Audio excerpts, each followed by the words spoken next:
Any losses? All accounted for, sir. We've been encountering a surprising number of monsters lately. Could this be some kind of punishment from the gods? Captain, we are now over Baron. Very well. Prepare for landing.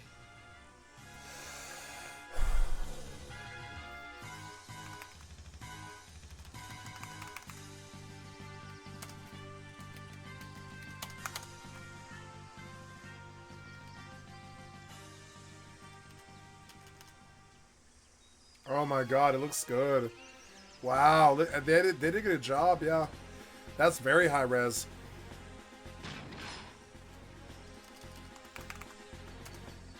Well done. So the crystal is now ours. The Mysidians put up no resistance. In fact, they were completely helpless.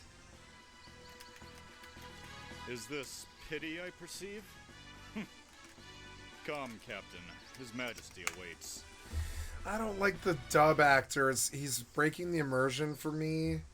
And so now I'm just going to go back to that Final Fantasy VI one. It appears that 4 is probably too old, and it's got probably too much combat, really.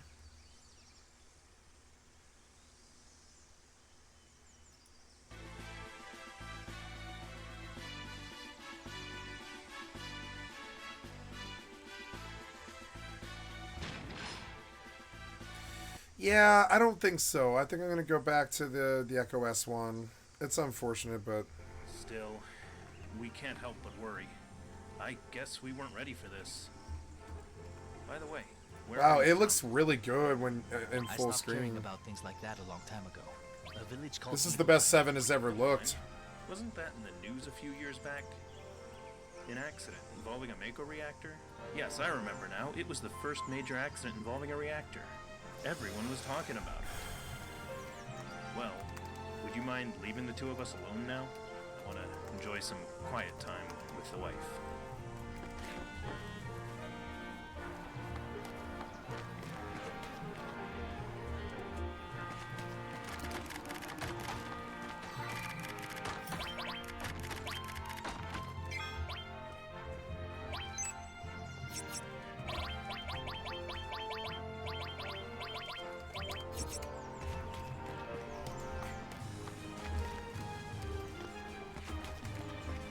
What the hell are you looking at? You got any idea who I am? Up ahead is off limits. I have the miserable job of chasing off bums like you, so get lost. Wow, you're great. Damn straight. Just get to the point. But I'm sorry. No entry from here on. Was that okay, sir? You gotta be more assertive. But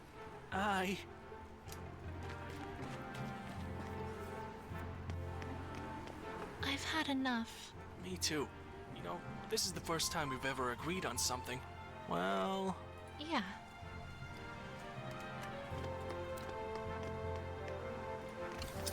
Good morning. It's a new day, but nothing's changed, has it? You be careful. Come on back, you hear?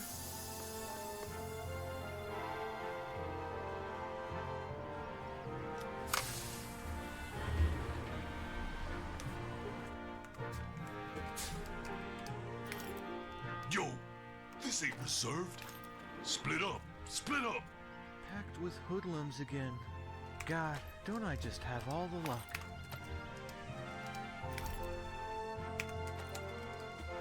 Huh? What the? Hey, this train's almost empty. Where is everybody? Maybe it's like that because of guys like you. Yipes! You've seen the news, right?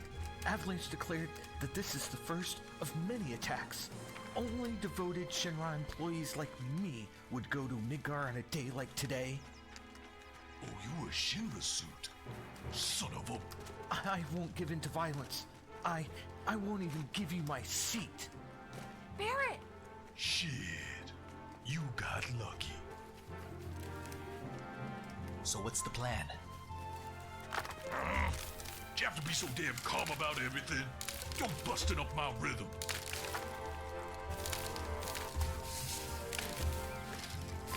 Looks like they've finished connecting the cars. We're leaving. Tell me about the mission. Look who's fired up about work. Yeah, I guess I gotta explain. Jesse's probably told you that there's an inspection at the plate boundary. It's a system that performs an ID check on each car. Which Shinra loves to boast about, of course. Our fake IDs won't work there. Thank you for traveling with us. We'll be arriving at Sector 4 station at 11:45 Mako time. That means we're only 3 minutes from the check. All right. In 3 minutes, we're jumping off of this train. Got it? Cloud, over here. Let's take a look at the route.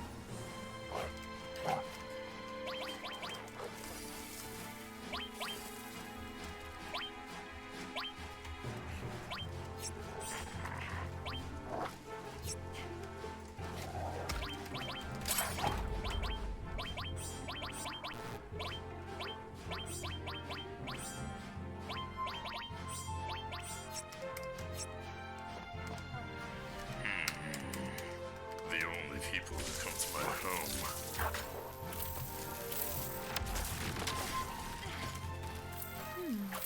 You've seen this before?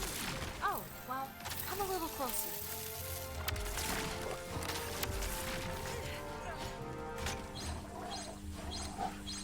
That's odd. Oh The shit! check What should the be fuck? further down. Oh. Type A security alert. Unknown IDs detected. Ah! Can't do anything. Emergency check on all cars. I repeat. Type A security alert. Unknown IDs detected. Emergency check on all cars. What? What? The hell's going on? We're in trouble. I'll explain later. Hurry to the next car. Shit! Someone blew it. Unknown IDs detected in car 1. Preparing to lock door. Move! Keep moving! Please, don't mind me. I'm gonna tell everyone at work about this. Car 1. Door locked. Oh. Security level 2. Let's go! The doors are locked! Keep running.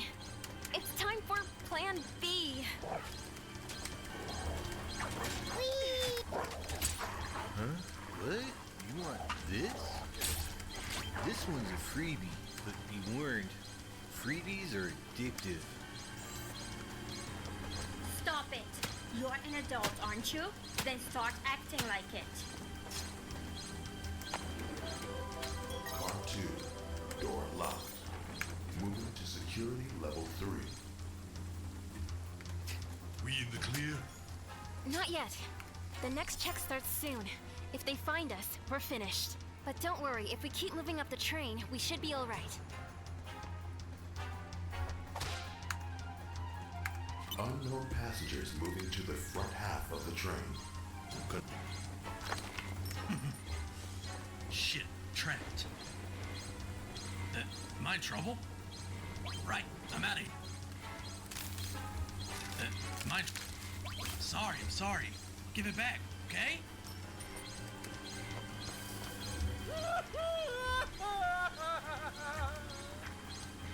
Yes. Car 3. Here, take it. Terrible. Bandits, this day and age, they stripped me bare. You got any idea what happened? When the three of us woke up, we were, butt naked. You can imagine what that looked like. Some scary girl stuck a bomb in my face. It's not like I can do anything. Car 4. Door locked. Moving to maximum security level.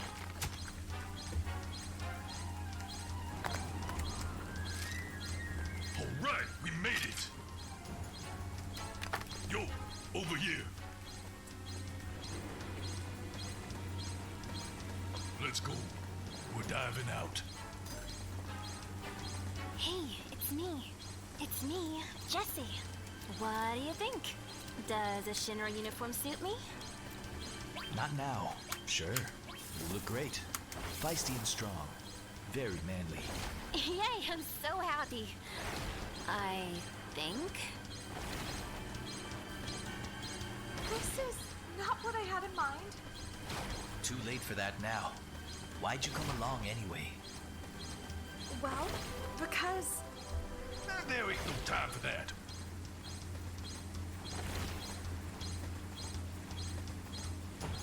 Hey, I said there ain't no time. Don't just stand there. Hey, does a Concentrate on the mission. Aw, rain on my parade, why don't ya? Okay, I'm ready. Here I go. You don't care if I go first? The leader stays till the end. Get on with it. Cloud. Ah, can't move! Can't move! Piece of shit developers! What happened here? What happened here? You put it all away? Okay, why? Why did you put my arrows away? You're stupid. Ugh. Good. So far, everything's going as planned. Don't let your guard down. We still got to get to Reactor 5. Big Switch and Jesse have gone on ahead of us. Come on, let's go. Reactor 5's just down this tunnel.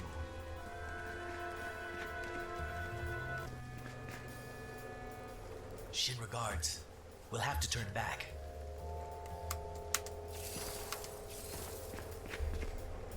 You're that scum Avalanche.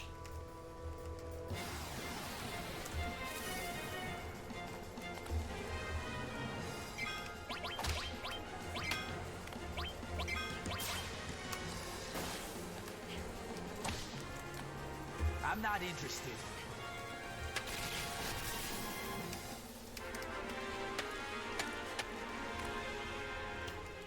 I love that. It's a terrorist attack! Avalanche are attacking! Reinforcements will be on the way. It's dangerous here now.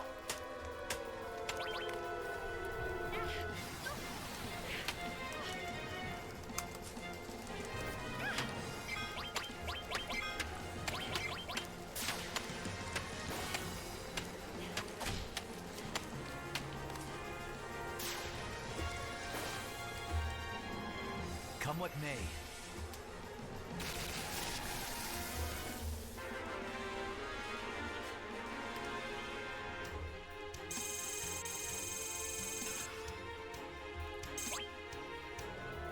I love this game.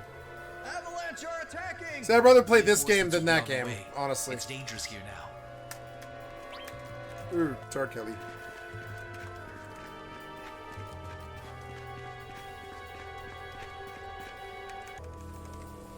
These light beams are Shinra security sensors. We can't go any further.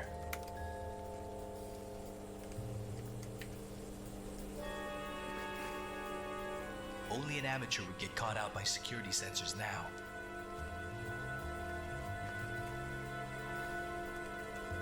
Man, that's one tight fit. We have to go under the plate from here? Nah. What do we do, Cloud? Jump down. Don't jump down.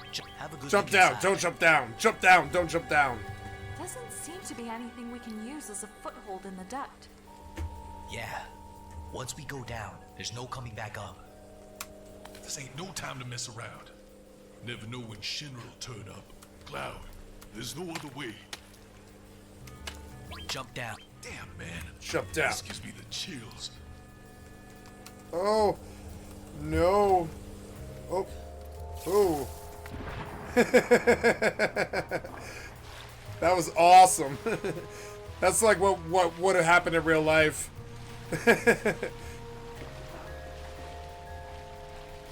It would have hurt. It would have probably broken a bunch of bones.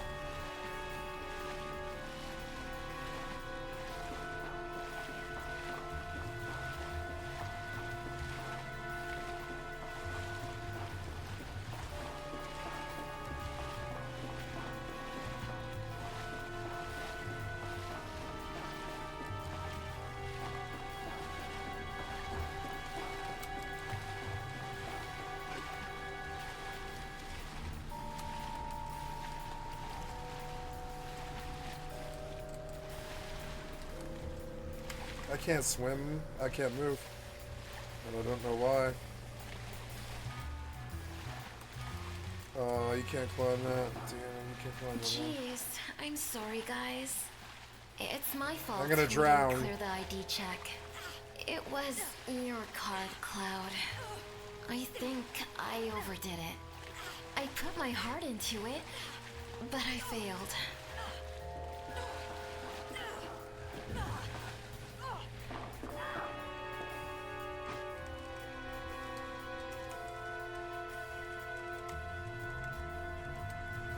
I'm gonna just take this off the screen because it's driving me crazy. It's fun to watch it, but I'm not really here for the images.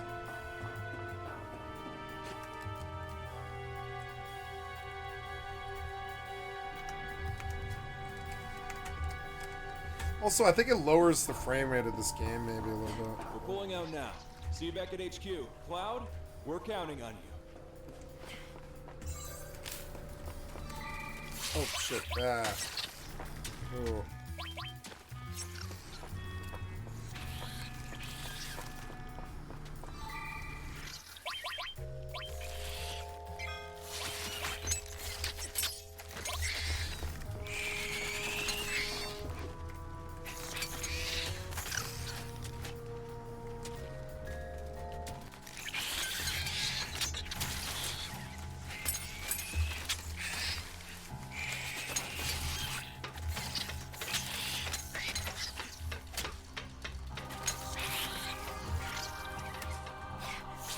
Oh.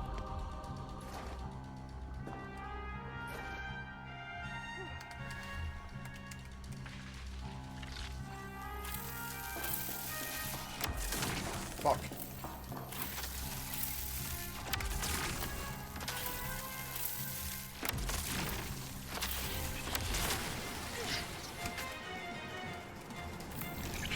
Oh, come on.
It was Sephiroth. Sephiroth did this, didn't he? Sephiroth. Soldier. Yeah. Mako reactors. Yep. Shinra. Yep. Fuck all of them. I hate them all! I do too.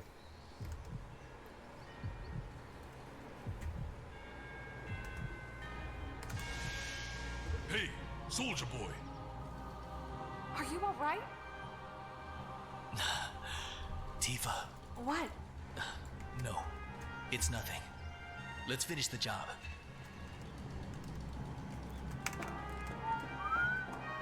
Yeah, keeping me on a tight leash, I got it. Straight up. You being Tifa's childhood friend don't mean shit to me. I beat him just barely.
Jesse said the three of us have to push these buttons simultaneously.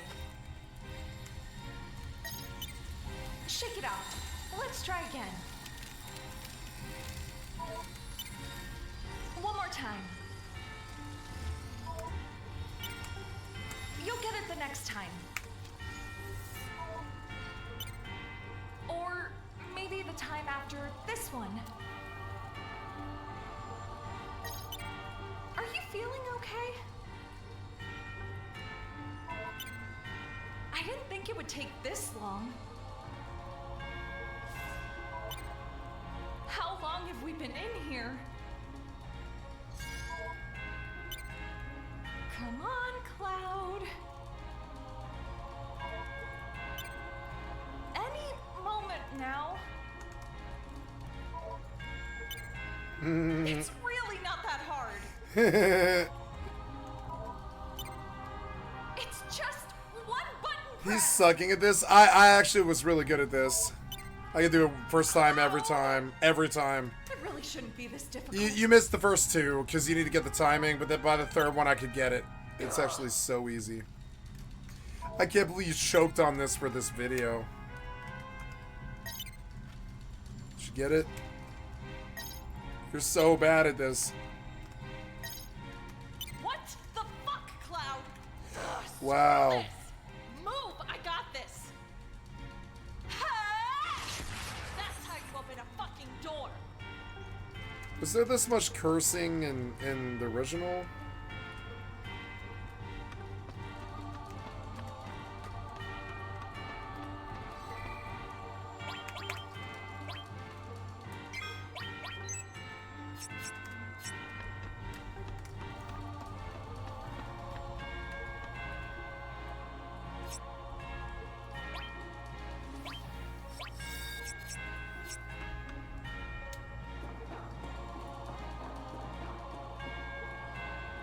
This way!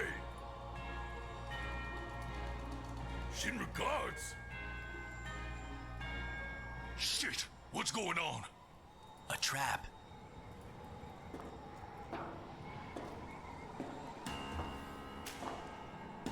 President Shinra! Why's the president here? Ah, you must be the sewer rats. What's its name again? Avalanche! And don't you forget it! It's been a while, Mr. President. Been a while. Oh, the eyes of one who's bathed in Mako, which would make you a soldier, or more like a traitor who threw in his lot with homegrown terrorists. Tell me, boy, does this soldier have a name? Ex-soldier. Cloud Strife. You'll have to forgive me. I can't be expected to remember every soldier's name, unless you were another Sephiroth. Ah, yes, Sephiroth. Now that's a soldier's name worth remembering. Sephiroth. Think y'all forgetting someone? Or do I have to remind you that your reactor's going up in smoke? Ah, yes, indeed. The fireworks display will prove rather expensive, and all to deal with a few criminals. Criminals? You call us criminals? You know that's real big coming from Shinra himself. You who would see the planet die, all to line your fat pockets. There ain't enough hours in the day to hold you account for all your crimes. I'm afraid I've grown. They were such punkers back then. I'm a very busy man, you see. So if you'll excuse me, I've got a dinner appointment. Oh, don't go yet. I have a shitload of bullets to feed your ass. We're both busy. As it were, you have an appointment you have to keep as well. What's that noise? The hell is that? Allow me to introduce It's the Airbuster. This is Airbuster. a Airbuster, I prototype knew it. mobile unit. I'm sure the data it records in your battle together will prove invaluable. Mobile unit. Now, you really must excuse me. Wait! Yo, Cloud, you gotta do something. Cloud! Help! Is this from Soldier?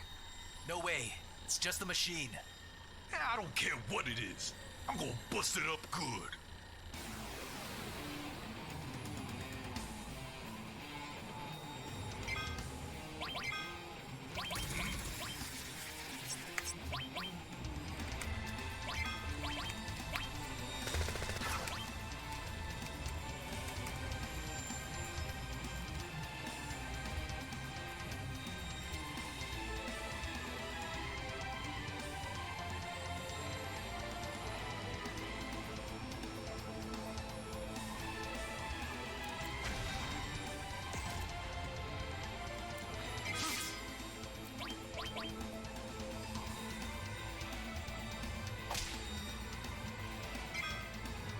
I'm coming for you.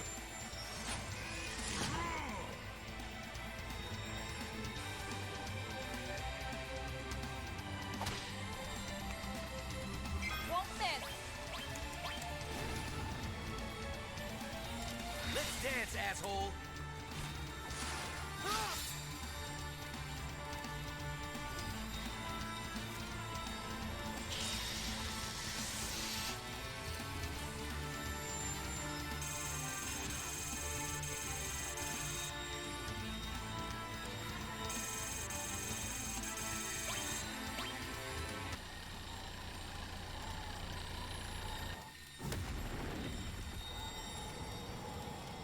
We don't have long to get clear. Tifa, we gotta get out of here. Barrett, can't you do something? Not a damn thing. Cloud! You have to live! You can't die! There's so much I have to tell you! I know, Tifa. Hey, Aww. you gonna be okay? I don't know. Put on a brave face. Take Tifa and get out of here! Cloud, I was wrong about you. Stop talking like this is the end! No getting off of this train, right? Right. No getting off this train we on. Yeah, Tifa! Go! No! No! Tifa, no! Damn it! Come on! Oh. Yeah, the reactor blows up. I forgot all about this. There's the frame rate I want, but it's not the same look for some reason. Are you alright? There's a big difference between balanced and... Yeah. This is the frame rate I want, but it's... I don't know. The game's kind of dark. Back then? What about this time? Can you get up? No, there's a big difference between... Back then. This time. Worry about your body for now. Let's give it a shot. Maybe it's that, the Lumen GI. Maybe you're we get back moving. to ultra quality. How do you Let's see? Oh yeah, the Lumen GI That's is a a really big relief. deal. Okay. Slowly now. Little by little. Oh wow. Hello? Yeah. I'm getting there. Hey. Okay, so Who that's are part you? of it, huh? So then Hello? bump this to ultra quality. Oh, it's Eris. Hi, Eris. The flower Are you girl. okay? I remember the flower girl. This is a church in the slums. Sector 5. You fell straight out of the sky. It gave me quite a scare. I fell? The roof in the flower bed must have broken your fall. You're lucky. Flower bed. Is this yours? Sorry about that. Oh, don't worry. The flowers are quite resilient, and this place is special too. Ah. You know Wow, how Lumen grass GI and is a flowers big hardly fucking ever deal, grow in huh? Midgar? Well, here, they have no trouble blooming. I like it here.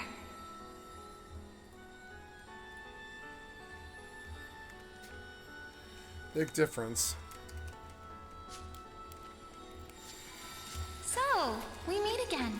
Good frame rate though.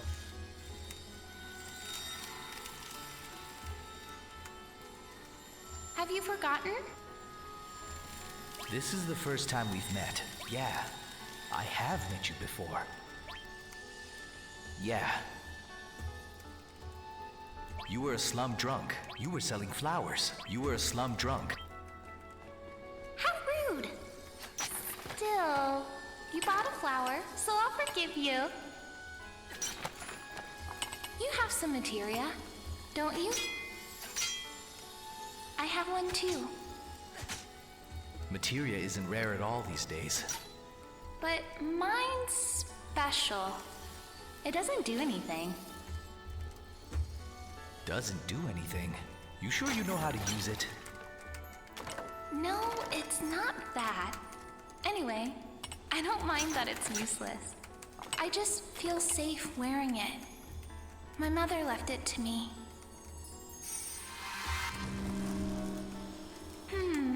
I feel like talking. Are you up to it? After all, we did meet again. Yeah. Got nothing to talk about. Sure, why not? Got nothing to talk.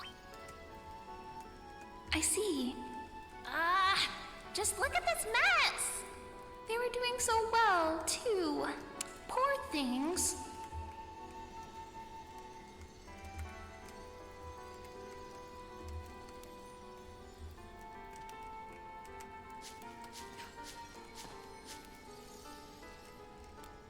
Just a little longer. Oh. Come to think of it, we still don't know each other's names, do we? I'm Aerith, the flower lady. Nice to meet you. This is so much better than 7 Remaster. Why did they fuck up 7 I do a Remaster? bit of everything. Oh, a jack of all trades. I do whatever needs to be done. What's so funny? Why are you laughing? I'm sorry, it's just... Cloud, don't let it get to you.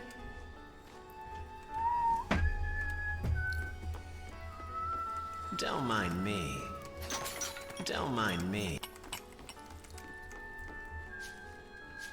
Hey, Cloud, does your job include being a bodyguard? I mean, you are a jack of all trades. I suppose. Then get me out of here. Take me home. Ooh. Right, but I don't come cheap. Alchemical Link Marigold. Let's see. I'll go on a date with you. Oh, good.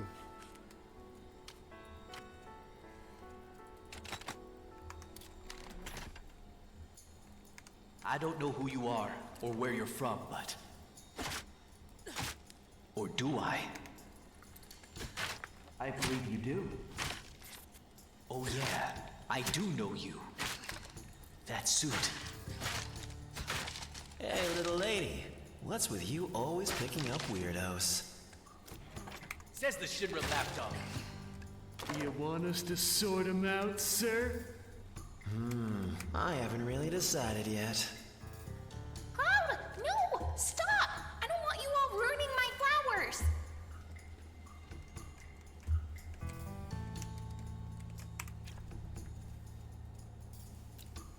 The exit's back here.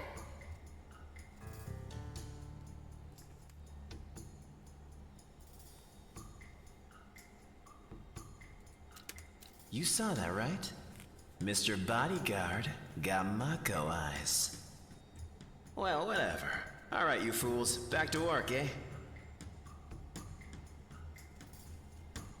Oh, yeah.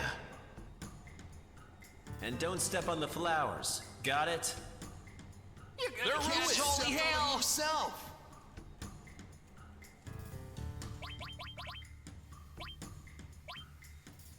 It's a lot better when the voices are just dubbed.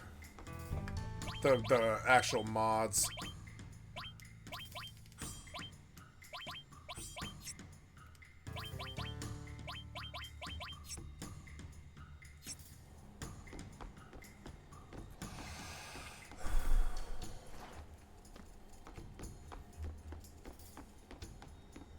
There they are.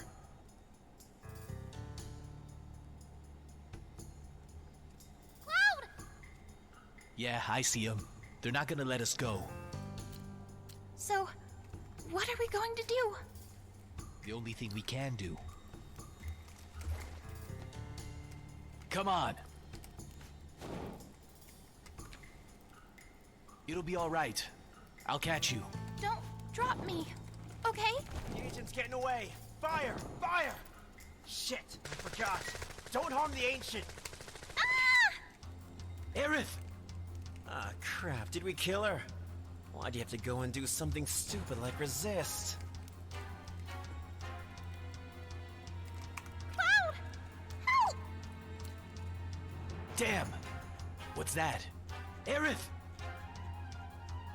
Okay.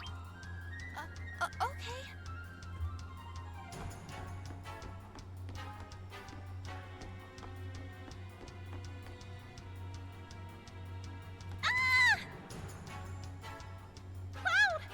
Help! Aerith! Fight, hold on! Fight them! Run! Fight, hold on! There's a barrel. Maybe if I push the barrel? Thanks, Cloud.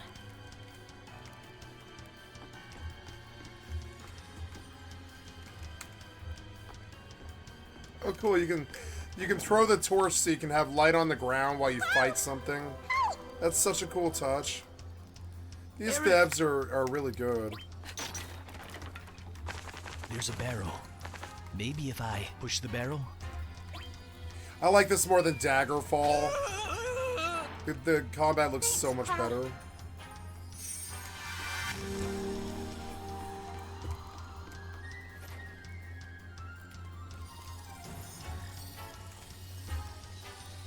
This way.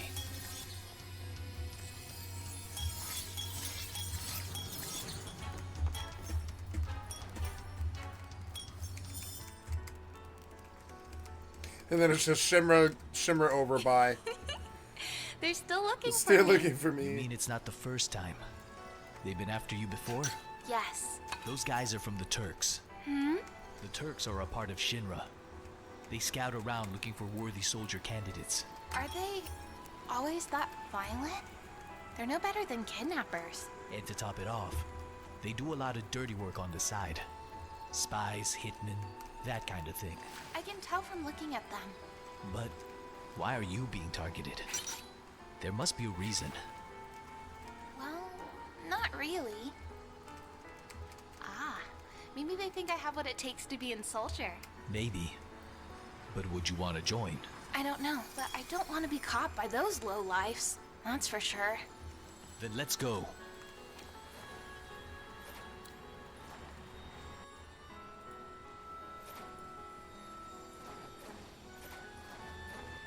Wait! Wait, I said!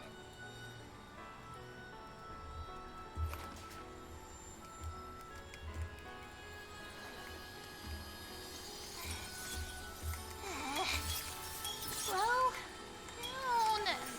Stop leaving me behind! That's funny. I heard you had what it takes to be in Soldier. Oh, you're terrible! Hey, Cloud, are you in Soldier? I used to be. How'd you guess? Your eyes. That strange glow. That's the mark of Soldier. Those who have been bathed in Mako. But how did you know about that?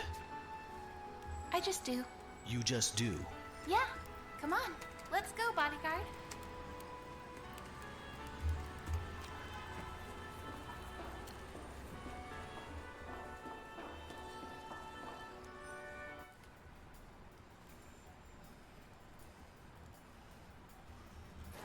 The DLLA really eats frames. So what happens if I drop Finally made it. DLLA to balanced? My house is this way. We need to hurry before they find us.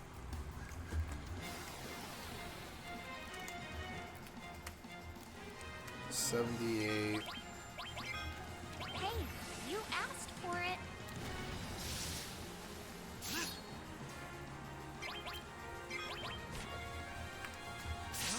Yeah, so here's 120 FPS, which is good.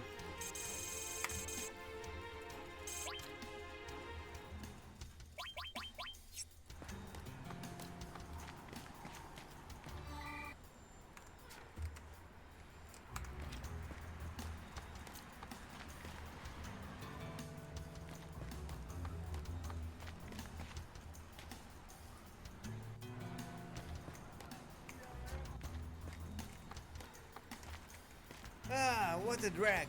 I might just head over to the usual joint in District 6. Huh? Never seen your face around these parts. Scram! Get out of here!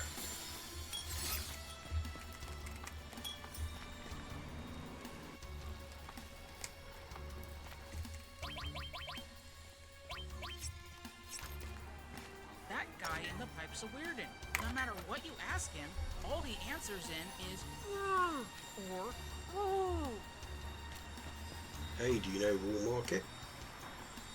No. It's a place in the slums of District 6. They've got all sorts of stuff there, but the road to it.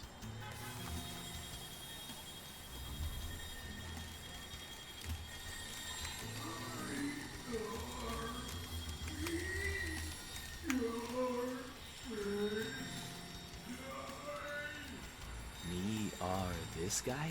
This guy are sick. He's been sick like this for a long time. People just ignore him at this point. I haven't seen a single clinic since coming to Midgard. Looks like he's out of luck.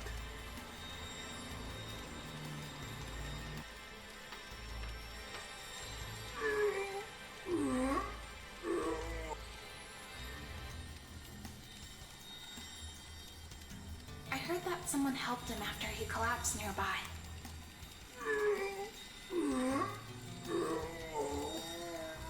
Sounds like he's a bit beyond help.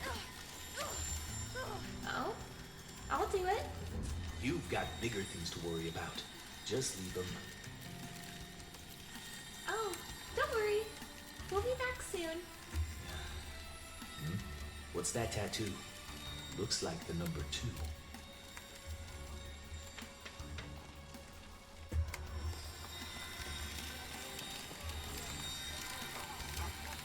Out of the way! Move!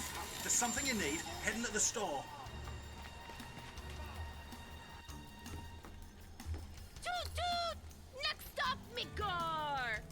Any passengers wanting to get off, please ring the buzzer! You know, I've heard that above the plate, it's all flashy and glitzy. Sounds really cool. I'd like to go there someday. Taking care of number 1 is the law of the slums. But to do that, you need a mighty weapon, right?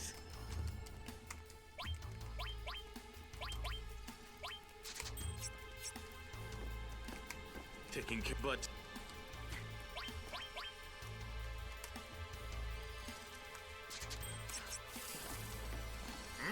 Looking for weapons? Well, that's too damn bad. I've got none to sell you. Know why? 'Cause the weapon store's over that way.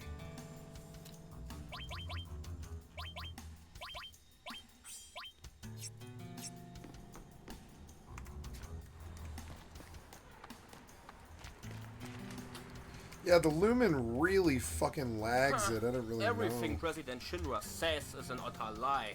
But you can trust It looks adventurers way, or whatever way they call it worse. either. They can slice it any way they like, but they're just jealous of those sitting up above. Who do I believe in? It's obvious, isn't it? Me.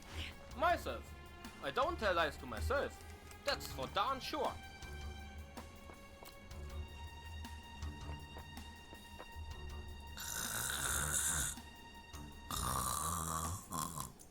This way, no one. Fine. See me be. Not top or bottom, but Huh? Open the hidden drawer in between. 5 gil. Leave it.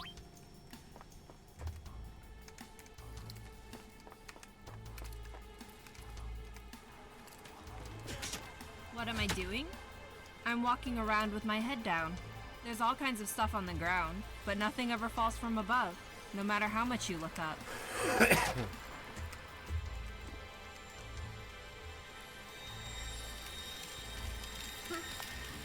We only accept cash here.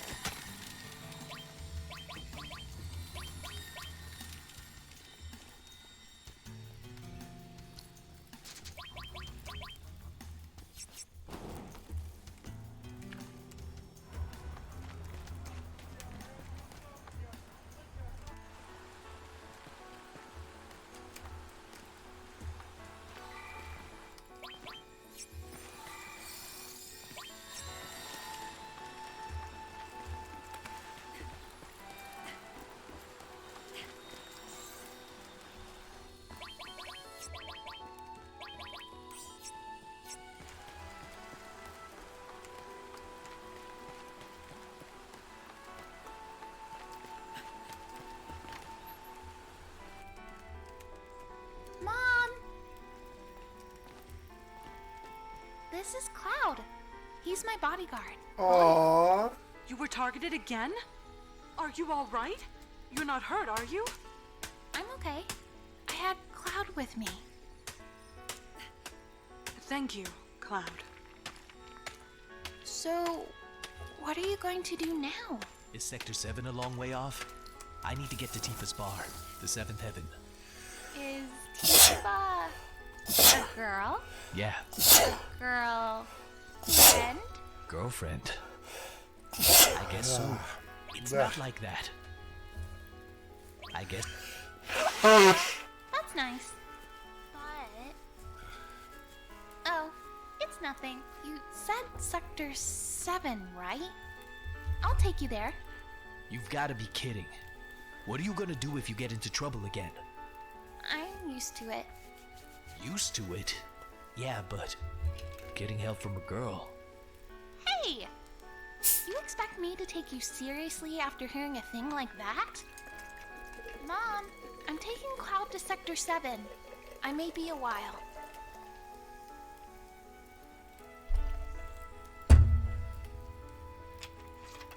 Oh, dear. Well, it's no use us arguing. You won't take any notice. There was always the mom. There's always the mom in the Square games. Like it's the most classic mom is Chrono's mom in Chrono Trigger. You wake up in Chrono's house and she's like, "Wake up, sleepyhead! Get your fucking dunder ass out of bed." And he's like, "Ah, what the fuck?" And he opens the fucking like reads and all that. And that is my favorite opening to an RPG of all time. I think that's how it should be. You should wake up in your bedroom.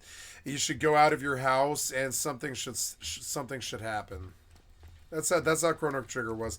He goes to the Millennial Fair, and then oh god, I wonder if they full voice Chrono Trigger. I bet they did. Full voice Chrono Trigger might be really good too. Chrono and Marl and all that.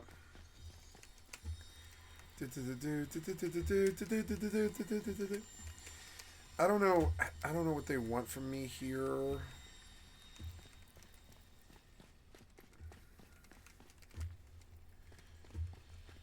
I thought I got all the things, but I guess not.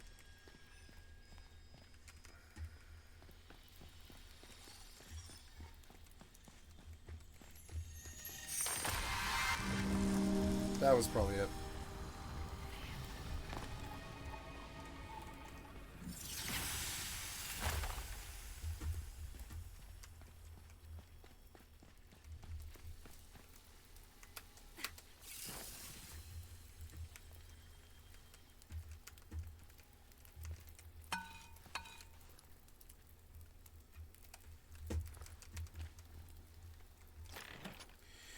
Angler card. Play this card to improve your fishing skill and yield. Skill and yield, hiding you from hostile sight while fishing.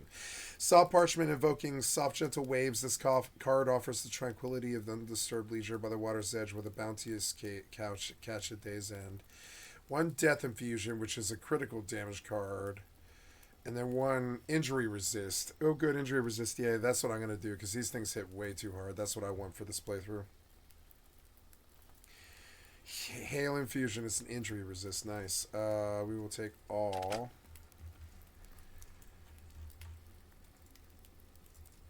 Durability 4 out of 50. Do I have to make new clothes? I guess you can't. Oh yeah, you can't repair clothes. Is that kind of the deal. Oh no, maybe I can take them off. Oh, I don't have gloves.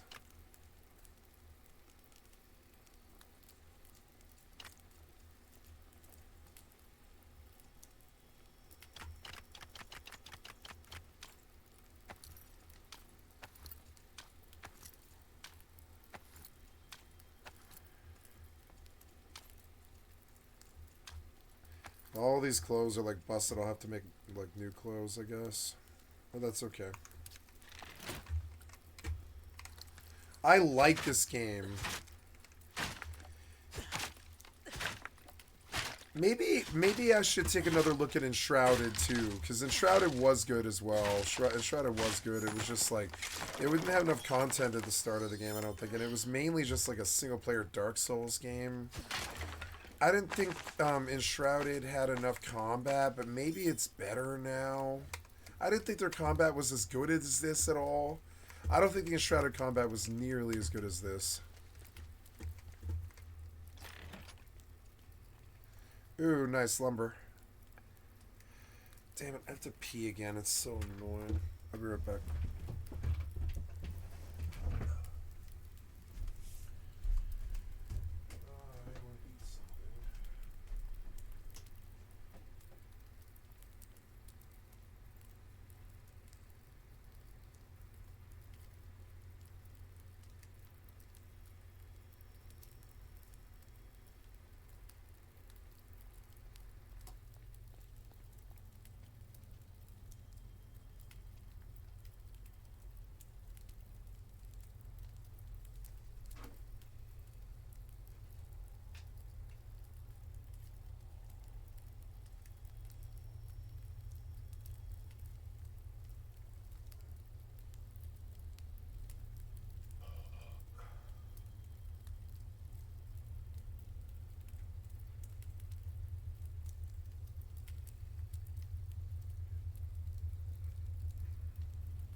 How's my weight? 101 over 500.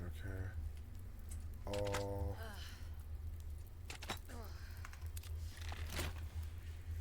I need you, slave. Where are you?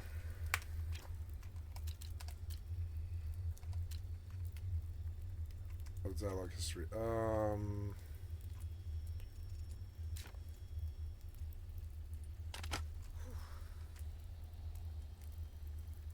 Wait, does she have gloves? She does. Give me your gloves. Yes, I want these. Give these to me. Anything armor for me. Me. Not you. What happened? Oh, you put them on. Okay, good. What about a hat? Do you have a hat? You do have a hat. It's mine now. Where'd the hat go? Give me this hat. It's my hat. You don't get better armor than me. You suck.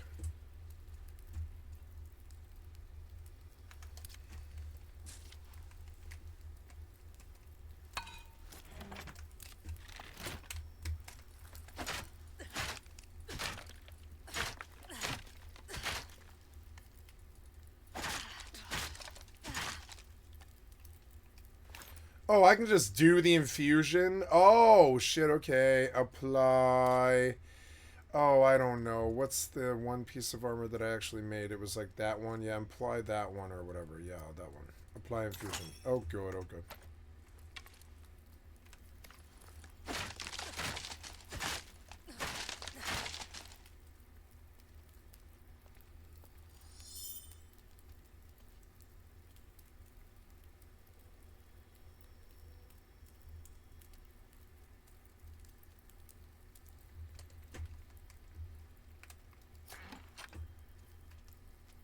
Pole.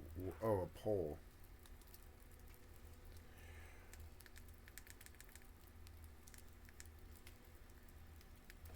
Oh, my pen is dead.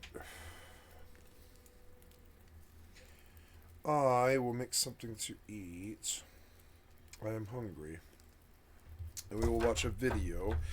And I will eat my dinner. But first, I will sit.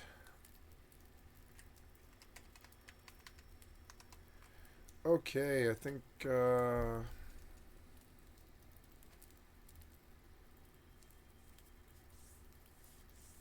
Oh, it's ice marbles for the, Ooh, you can get ice marbles for the gun. That's cool. Ethereum glass, 9 of them. I wonder what that's for.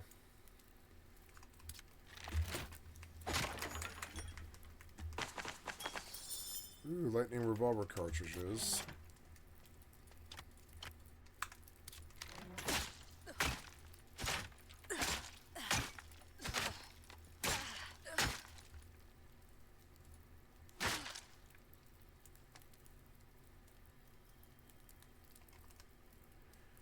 Okay, I will go get something to eat now. I'll be right back.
video was I watching? It was something about...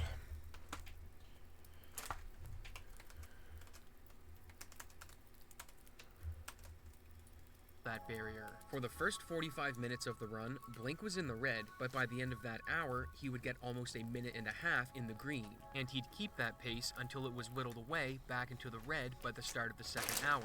His streak of bad luck didn't last forever, and by the time he was at the final boss, he was exactly a minute and a half ahead. If he doesn't lose time on this split, he'd pull off the first ever sub 5 hour time. Unfortunately for Blink, he'd come up 6 seconds short, but given all the time he lost in the run, it was clear that a sub 5 hour time was going to happen. And the community braced for what they thought would be a momentous occasion, as Blink was sure to lower the record.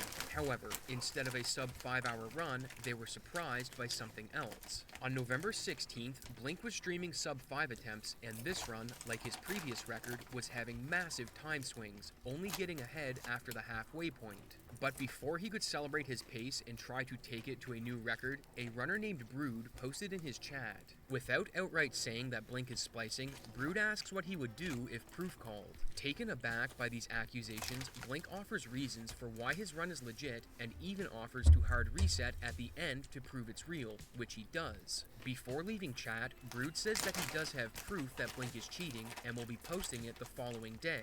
And on November 17th, he uploaded 2 videos where he explains why he got suspicious of Blink's run, then goes into a full audio analysis where he alleges that splicing has occurred.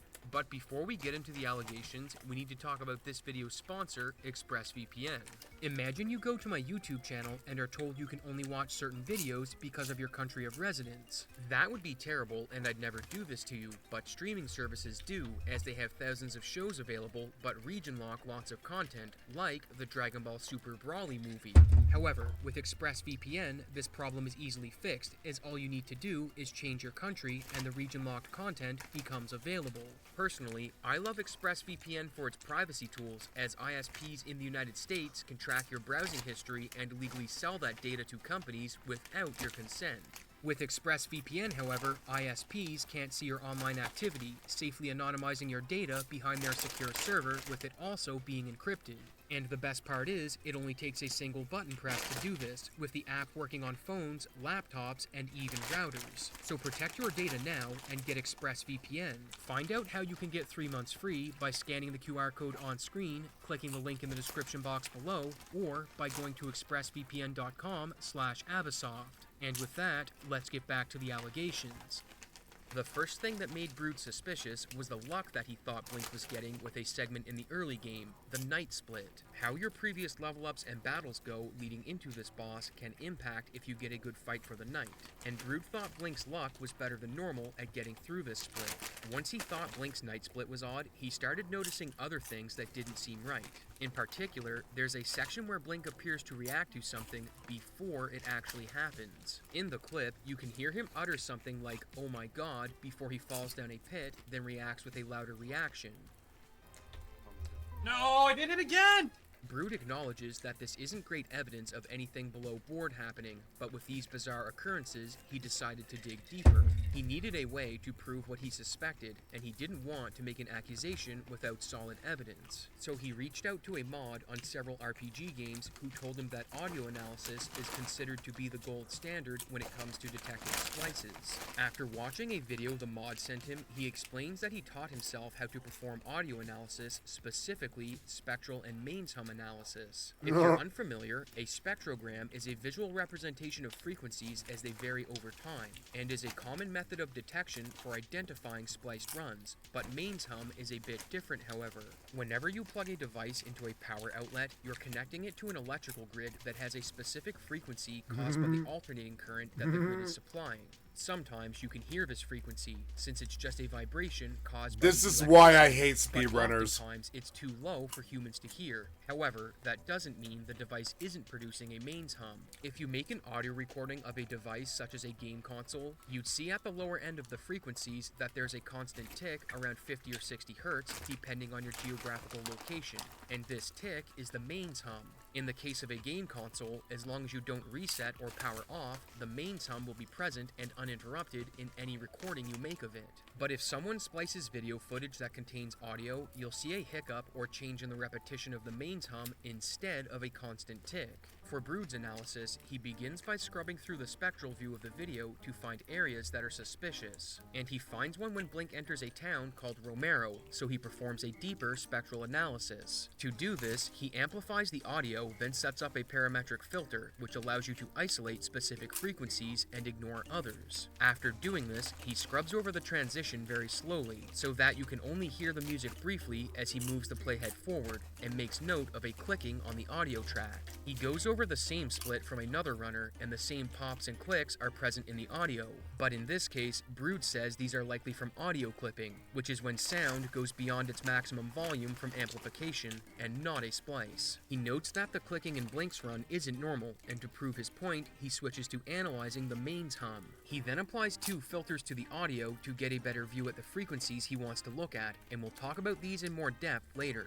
The first clip he looks at is from another runner, as he wants to show what a mains hum looks like during a transition on a run he doesn't believe is cheated. And as you see from the video, the mains hum remains consistent throughout the entire transition. He then looks at the mains hum in Blink's run at the same segment, showing that before the transition, the hum is consistent, but he makes note that it contains some noise because of the high amplitude he's applied to it. During the transition, however, he points out that some noise enters the spectral view, with the ticks becoming hard to track and the gap between them getting larger, concluding that a splice has occurred, which results in the change in tick. He then switches to analyzing the opening of the run when Blink resets the console, and once again, he observes clicks and pops when listening to the playhead being moved ahead slowly, so he switches to analyzing the mains hum. The interesting part about this is that during the initial reset, Brood observes a massive burst of energy on the spectrogram, which he attributes to a double signal, and Blink talking during the transition to try and hide the splice. Looking at the hum ticks before the transition, he notes that they're uniform, but during the transition, everything delineates with the ticks becoming distorted. He then removes all of the filters he's applied to the clip and lets it play unaltered. His conclusion is that there's nothing going on in Nerds who cheat make me sick.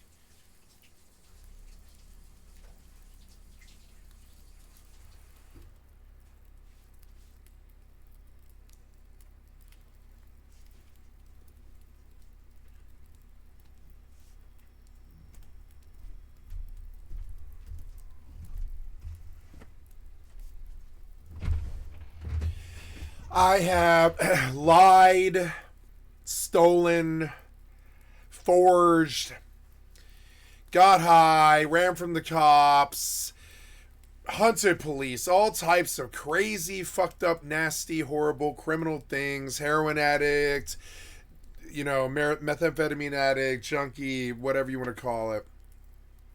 And,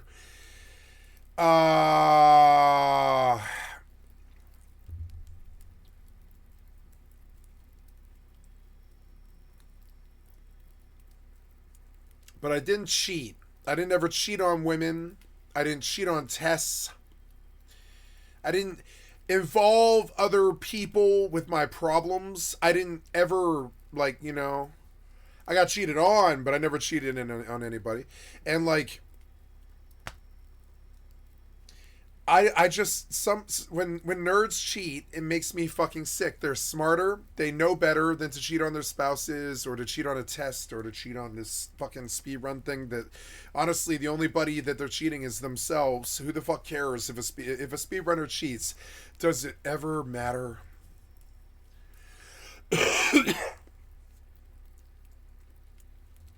in the recording that explains why these discrepancies are being observed. For the rest of Brood's video, he goes over other instances where he scrubs through audio to demonstrate splices, but for the sake of this video, we'll only be focusing on the Romero split and the initial reset before the run started. To summarize, Brood's allegation was that Blink was playing over pre-recorded footage he spliced together and that the run wasn't legit. And not long after he posted his video to the Discord, a streamer named Zeal would watch it live on stream, with Brood and Blink both being... My God, I'm so glad I'm not like these Tips Fedora idiots. I'm so glad I'm not like these people. I could have been. My whole life, there was this urge to just become this nerd that's interminably online and susses his life out through, like, you know, damn it, I was just about to click over. You need to make this a little longer, like 5 minutes. And I just, you know, I'm so glad that I didn't end up like this. You can see a Super Nintendo, an old Mac Cat Super Nintendo controller in his background, or maybe that's a real Nintendo controller. I don't think so. No, that's not a Nintendo controller. But it's just, it's like weird. I'm so glad that I didn't like give in to my nerdy nature. And I tried to be this balanced individual who liked music and art and science and action and war and history. War history mainly. And all this other stuff. And, you know, and I just couldn't have been this like Renaissance digital boy like this guy. I am now. At the age of, you know, 40 some odd. I am like this guy now. I am this guy now. But I did not spend my life being like this. I think this guy started this when he was like 19. And then he went a solid 20 fucking 6 years or something in some kind of tech job or something like that. And I don't know this man. I don't know what he did. But I look at him and I look at the vibe that he's got and everything that he's doing, and I'm like, I don't think I ever could have been like this. This is a type of nerd that just sort of I just don't really relate to. If you've become so obsessed with somebody else's performance that you're scrubbing the sound of their shit for a cheat. In a community of speedrunners where that shit doesn't really pay that much money and it doesn't really like matter that much, and there's no world record that matters in speedrunning, I don't think. There's nobody that really truly respects it, I don't think. Nobody that'll put it above like some pedestal like it should be revered, I don't think, except speedrunners. And when you're scrubbing this dude's audio and you're like staring at a screen, and you're just, you know, I can see it from the outside. Because I'm looking at it from the outside. And you're scrubbing his audio for the cheat. And you're hunting him like Elliot Ness, you know? And it's just, it's insane. It's like the level of obsession that the fucking autistic nerds get up to. I'm one of them. But I can't list an obsession like this. Kurt Cobain when I was 15... This weird, it's like this stuff, it's autastic. It's my word for this, autastic. This is autastic. It's autastic. You heard it here first. This autastic individual, he's fantastic and he's autistic.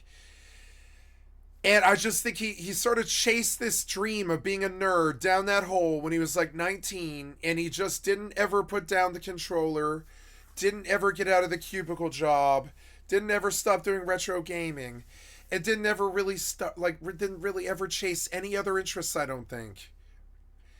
And I just don't understand that. I don't. It looks like obsession to me, pure obsession. You see some other nerd in like honestly in an arena that's just has the only value of it is either charity donating to it, the hits that it gets on YouTube, or whatever fervor it can drum up in the community and all that. And there is some value, there is, but like they're at each other's throats, like it's like Billy Mitchell and fucking Carl Jobst and this dude and this other dude, and they're like tearing each other apart, and they just can't see how much it is just hot air coming from a nerd. It's the office joke was apropos. You know, all I hear is hot air coming from a nerd. It's sort of weird. The whole self-important nature of this, the scrubbing of the sound, the cheating, all of it. It reminds me of this episode of the Venture Brothers where they make fun of that dude who cheated on the Quiz Boys show in the 70s, and they did a really good movie of it later on that's black and white, and I can't remember Ed Wood, I think it was, or something like that. Was it Ed Wood? I don't remember. It's not Ed Wood, I don't think. It's something else like that. But it was like this dude who was cheating on all of the 60s television game shows and stuff. Or like a game, he was cheating on a game show. I think it was Jeopardy or something stupid. I can't remember what it was. No, it was a quiz show. It was like the Gong Show or the Quiz Show or something like that. I forget the name of it. But they made a whole movie about this. It was really good. And like, they made fun of this in the Venture Brothers too. These fucking nerds are so unaware of how autistic they are. And their Billy Mitchell showdown with each other. And it's like, dude, get a fucking room. The autisticness of it is off the fucking hook. It's just a different level of autisticness where you got this other nerd in your fucking headlights, and you're like rabbits in each other's headlights. And I just wish you would kiss. I wish you would just kiss, because it's like that for me. When two nerds go at this like this, like I thought my stream sniper thought I think my stream sniper thought I would be that other side of this for him, and the answer is no. I just don't have this kind of fucking dumbass nerd in me. I just don't. I will not do this obsession. I will not do this fucking fixation shit. I'm sorry, but it's just so autistic, and it's just read the room, boomer, or whatever. I don't know. And listening to him scrub the sound of the fucking run to see if there's some fucking... I just never dreamed... I mean, I knew it was going to be autistic when I came in. I was like, this is going to be autistic, isn't it? When I saw the graph, I was like, oh, look, he's got charts and graphs for this thing that could never possibly ever fucking matter. I'm sorry, but it sucks, but that's my attitude towards it. He's got charts and fucking graphs for this thing that couldn't ever possibly matter. This is this epic rap battle of nerd on the internet that couldn't ever possibly sway anybody or anything, that couldn't ever possibly mean anything to anybody but them. And you see the hits that it gets in the community, and you're like, oh my god, this guy got 247,000 views in a day off of just some speedrunner drama, because the whole world's media comes looking for some joke so they can make fun of the autistic. Not because they like making fun of autistic people, but because they know that the nerd is just rife. This fucking type of gamer nerd is just rife for drama. They've been hearing stuff about Billy Mitchell. They've been seeing these Netflix documentaries about old like wow nerds like me. Like there's some dude on Netflix who has a documentary right now that I just won't watch because I know that they're just trying to legitimize the autistic. It's just it's like this television show that's on Amazon Prime, Roll Prime or whatever it's called, Roll 6 or whatever it is.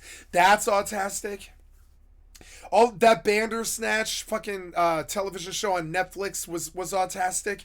It's all so autistic. I feel like Will Smith smacking Chris Rock is somehow autistic. I'm not really sure. I think that's how autistic men deal with their problems. The whole thing is so autistic from like all these dudes. And I'm sorry, but the whole thing stinks of girl repellent. They've got girl repellent in the background. Notice it's so subtle. He's got it like faded and he's got it zoomed in because the camera's good. And he's made some money off this. Probably more money than I've made because he's got like a $600 microphone or something. Something I just couldn't ever stomach spending that much money on. And I don't think. Not unless I was like actually required to by a professional job or something like that. And this shit,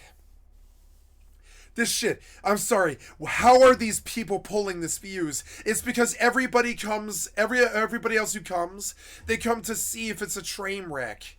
There is a vibrant, powerful speedrunner community, but dear God, why? It's like they went out to the woods and they like dug a hole under the ground and they built a cave in there, and there's like nothing but the internet and nerds having battles with each other. And it's like you ask yourself, if the nerd has a fight with another nerd in the woods, if a nerd speedrunner has a fight with another nerd speedrunner in the woods, does it ever matter? Like it's kind of like they burrowed down in this autastic, and they're like out in a field somewhere in Iowa or something, and they've dug under the earth, and there couldn't possibly be anybody, and they're like they've got a silo down there, and they're having their Metal Gear like moment where Big Boss is fighting, you know, Liquid Snake. It is so fucking nerdy. It's so nerdy. It's so Otacon. It's so fucking nerdy. And I'm sorry, I just can't really do it. It is weird because I am like the worst nerd on the planet. I'm not taking the crown or anything like that. I'm just not. That'd be somebody else. That'd be Einstein or somebody like that. It's just not me, babe. It's not me. It's not me. I've done too much drugs. I have too much personality. I've slept with too many women. I've driven over 100 miles an hour too fast, too often. I've flown too close to the sun. I built 3 successful businesses that had nothing the fuck to do with being a nerd at all. Things like Kingpin, Taxi Driver, and fucking and Streamer. I guess Streamer has something to do with being a nerd, but I wouldn't even really say that. No, it's not that hard to set up OBS. I understand now that it's not that OBS is hard. It's that the people who make OBS are bad. It's not that OBS is hard. It's that the people who make OBS are bad. Just like all the software developers, they don't know how to make a good program. So, but like I wouldn't say it's hard. No, this is hard. This level of nerd to get to run sound tests on the frequency of the dude's electrical grid manifestation, and these fucking like I swear to God. It's not that we need like another world war or some more tragedy or anything. We don't need anything like that. But we definitely need something that keeps this sort of stuff from happening. I've just never had this kind of obsession. I think the closest I've ever flown to this sun was like Kurt Cobain and Kurt and Courtney and Elliott Smith and World of Warcraft rating. I wouldn't say it was ever like I'm in some Billy Mitchell epic battle with some dude and I brought all of the internet and we're about to bitch slap each other with our fucking pocket calculators. And it's just insane. It's just weird. I've seen this on television shows before when nerds are too nerdy. They're just too autastic. They've gone too far. And this shit just goes too far. When the sound graph comes out, you're like, oh no. When you see Pirate Software doing Hades 2 Lua, you're like, nah. I mean, it's not bad that these nerds are that into this or anything like that, or that they're doing Code Lua or anything like that, or Lua Code or anything like that. It's that nobody ever put them in check. It's not like they need to be bullied or anything like that. That's not what I'm saying here. I'm saying nobody ever put them in check and it reminded them that romance exists, or poetry, or music, or happiness, or like going outside, touching grass, hiking, cleaning your gun, driving your car, like taking a dog for a walk, something like this that isn't like terminally online nerd in a Billy Mitchell battle with some other terminally online nerd, and the pocket calculators come out and they start bitch slapping each other like it's a full-blown goddamn episode of the. You know what television show I really don't like? You know what I'm going to say, don't you? You do. It's the Sheldon one. It's, oh my God, I fucking hated the Sheldon show. What's the original Sheldon show? I fucking hated that. I hated their depiction of nerd. Blossom Nerd Show. I can't remember the name of it. No, not Blossom the Geek, not the Geek. It was, no, it's, No. It's the other episode that Blossom. Who's the Blossom actress nerd show? I can't think of the fucking name of it because I hated it. Who was she on? Big Bang Theory, right? Big Bang Theory is the problem. Big Bang Theory was the problem. It's not like nerds need to be beat up. They just need to be well-rounded. They're too autastic. They'll get to focusing on a bomb removal robot or something like that, and they'll get in some other battle with some other bomb removal robot specialist or something, and you're like, what the fuck? You know, it's okay, but like, it's weird. The whole world, it seems like the whole world is a battle, is like a slap battle between two fucking nerds with pocket protectors who are slapping each other with pocket protectors most of the time now. It's really weird. I feel like that's what happened to war. Like, even like war used to be sort of honorable. I mean, it's never been honorable, but you at least had one side fighting each other. But after the nerds got done with it, it's all just drones, ECMs, and AC-130 gunships now, and pinpoint strikes. And it's like kind of like when the nerds even slapbox with their pocket protectors on the global scale, it's still shitty. Because then we just have drone warfare, and nobody gets to fire a shot at each other ever, and nobody ever actually gets any aggression out. They just program some drone to go fly over there and do their dirty work, and that's the ultimate cop-out, isn't it? Because that thing that you sent doesn't even have a soul. It's not even a human being. It's just a fucking drone. It doesn't care if it kills 125 people or something with some crazy pinpoint strike or something. It's a drone. So you can just easily just wave your little drone wand like the nerd that you are. And like, I love nerds and I love science and tech. It sounds like I'm some kind of Luddite or some kind of anti-tech person. But no, it's the pride of the autistic nerd. They're constantly in battles with each other. It reminds me of so many fucking themes that I've been putting on my stream lately. Like I can't turn off the video recording because I don't want to lose the video, and I'm only 9.5 hours in, but I'm gonna remind you about the lyrics of one of my favorite songs, which is Race for the Prize.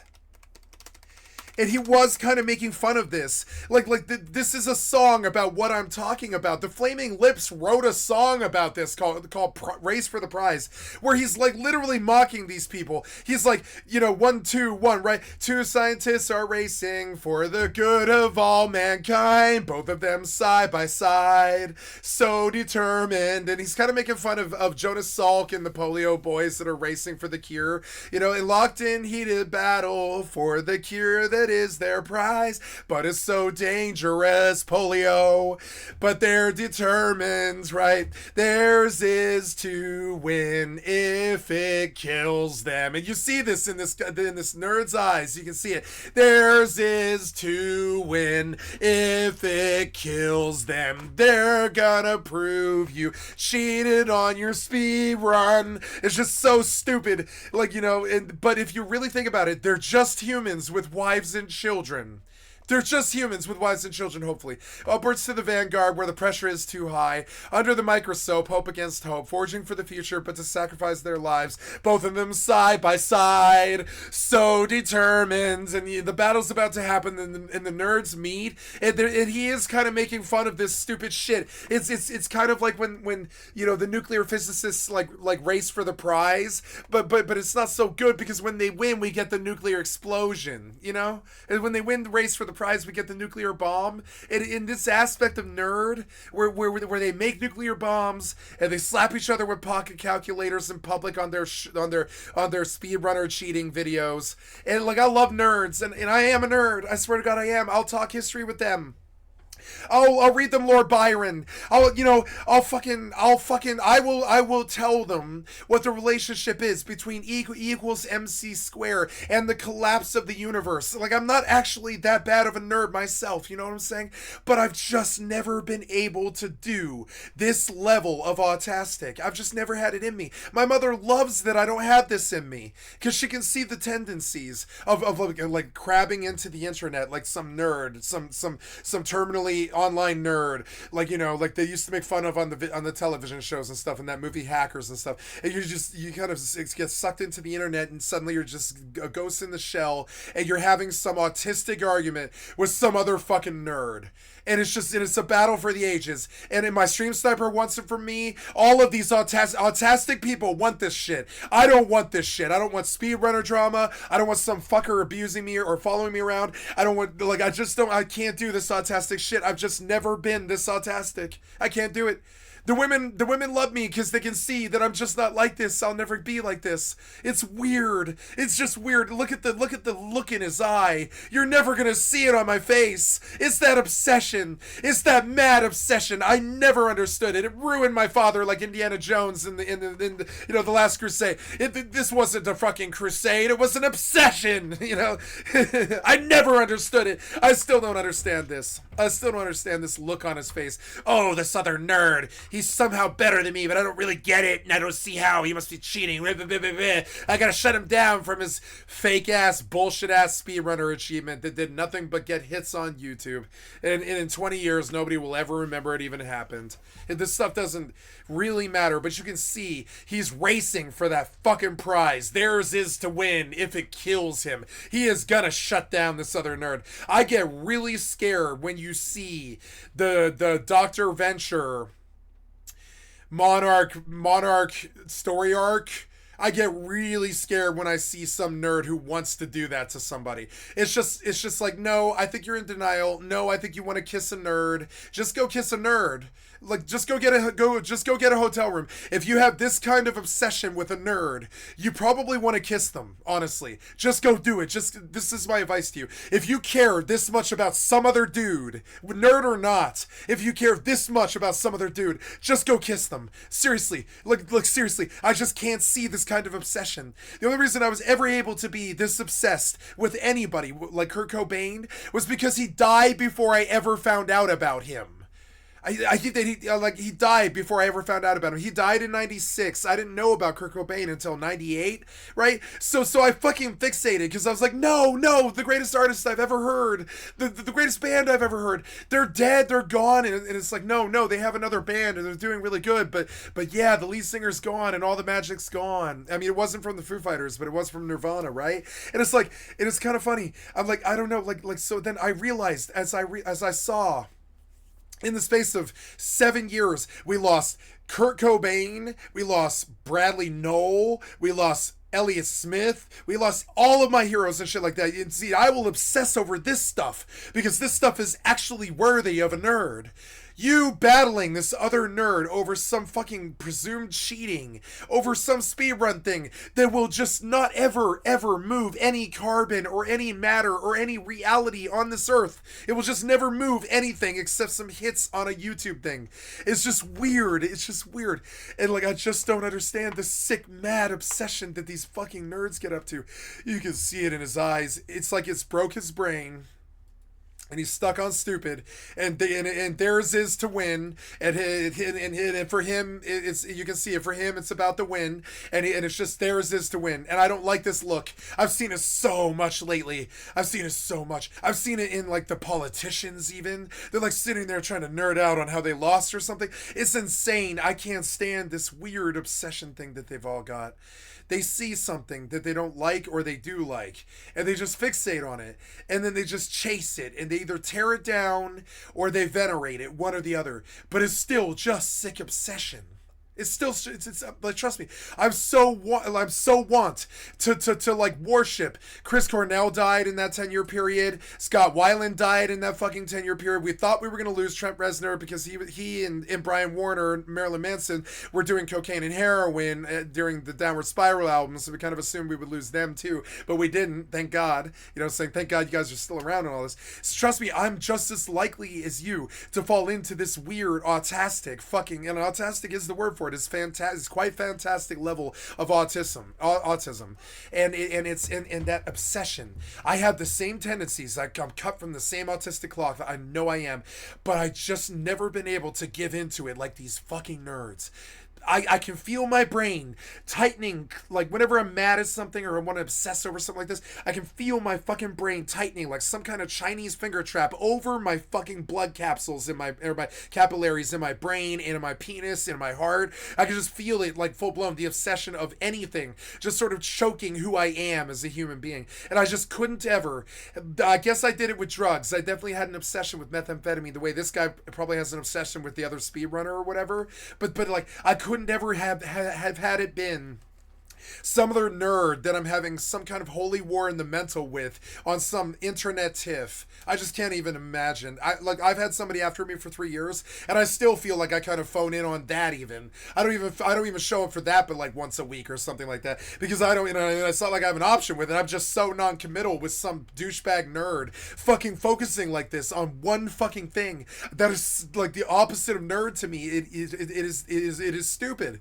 It's just stupid. You see this kind of obsession obsession on a nerd's face, and you're like, you can't see it, can you? You've got this fucking IQ that's got to be up around like 126 or something like that, 134, but you can't fucking see it. You can't see. The obsession makes you so fucking dumb. So dumb.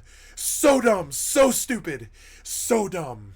I'm sorry, but I just can't emphasize it enough. You see this sheer brilliance in their fucking eyes, and the guy's sound scanning the fucking electro waves from the power grid down the road from the cheater's house in the sound audio through the sound graph of the fucking spectrograph he's running and shit. You can see all the power and the skill of this wonderful brain that he absolutely killed with the dumb of a fucking idiot obsession that's taken over his life.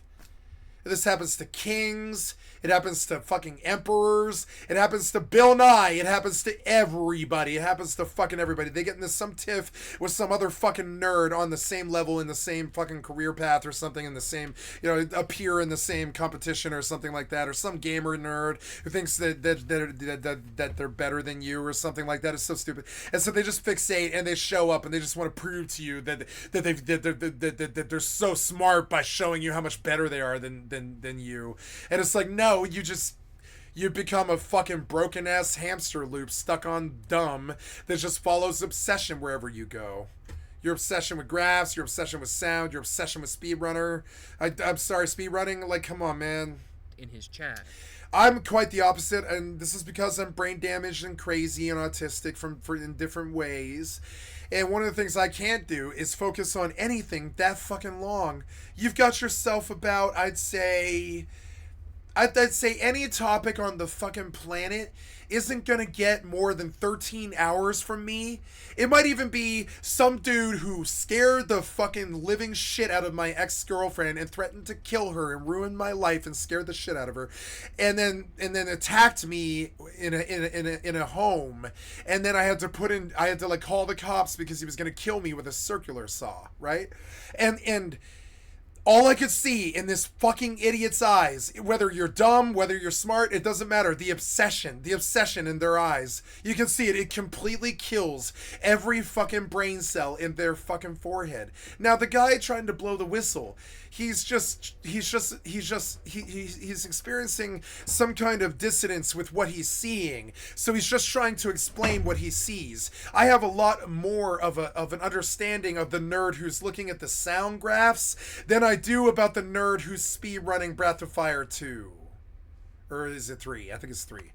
I understand this guy a little bit more because this guy saw something that he didn't like, and now he's on a detective mission, and he's like at the house, and he's got his differential diagnosis, and he's seeing some sickness in the guy's body, and now he's like after it, trying to see if it's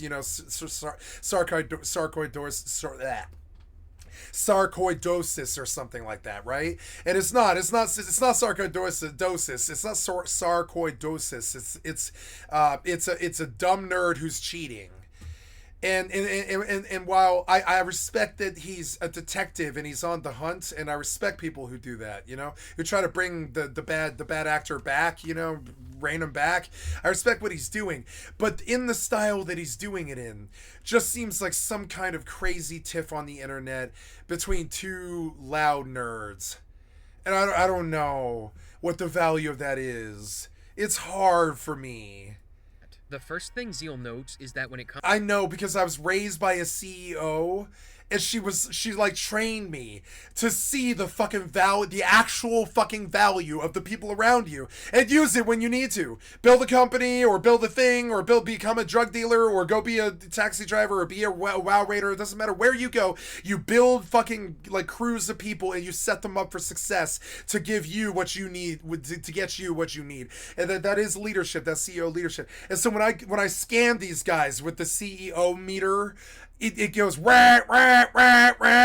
Nope, obsession has made him stupid. Rat. The obsession has made him stupid. It's now killed his brain, and he's living out of ire now. He's got ire for blood now, and he's peaked, and he's not gonna let go. That autistic is now on. I can see the spring that is his trapped mind starting to tighten.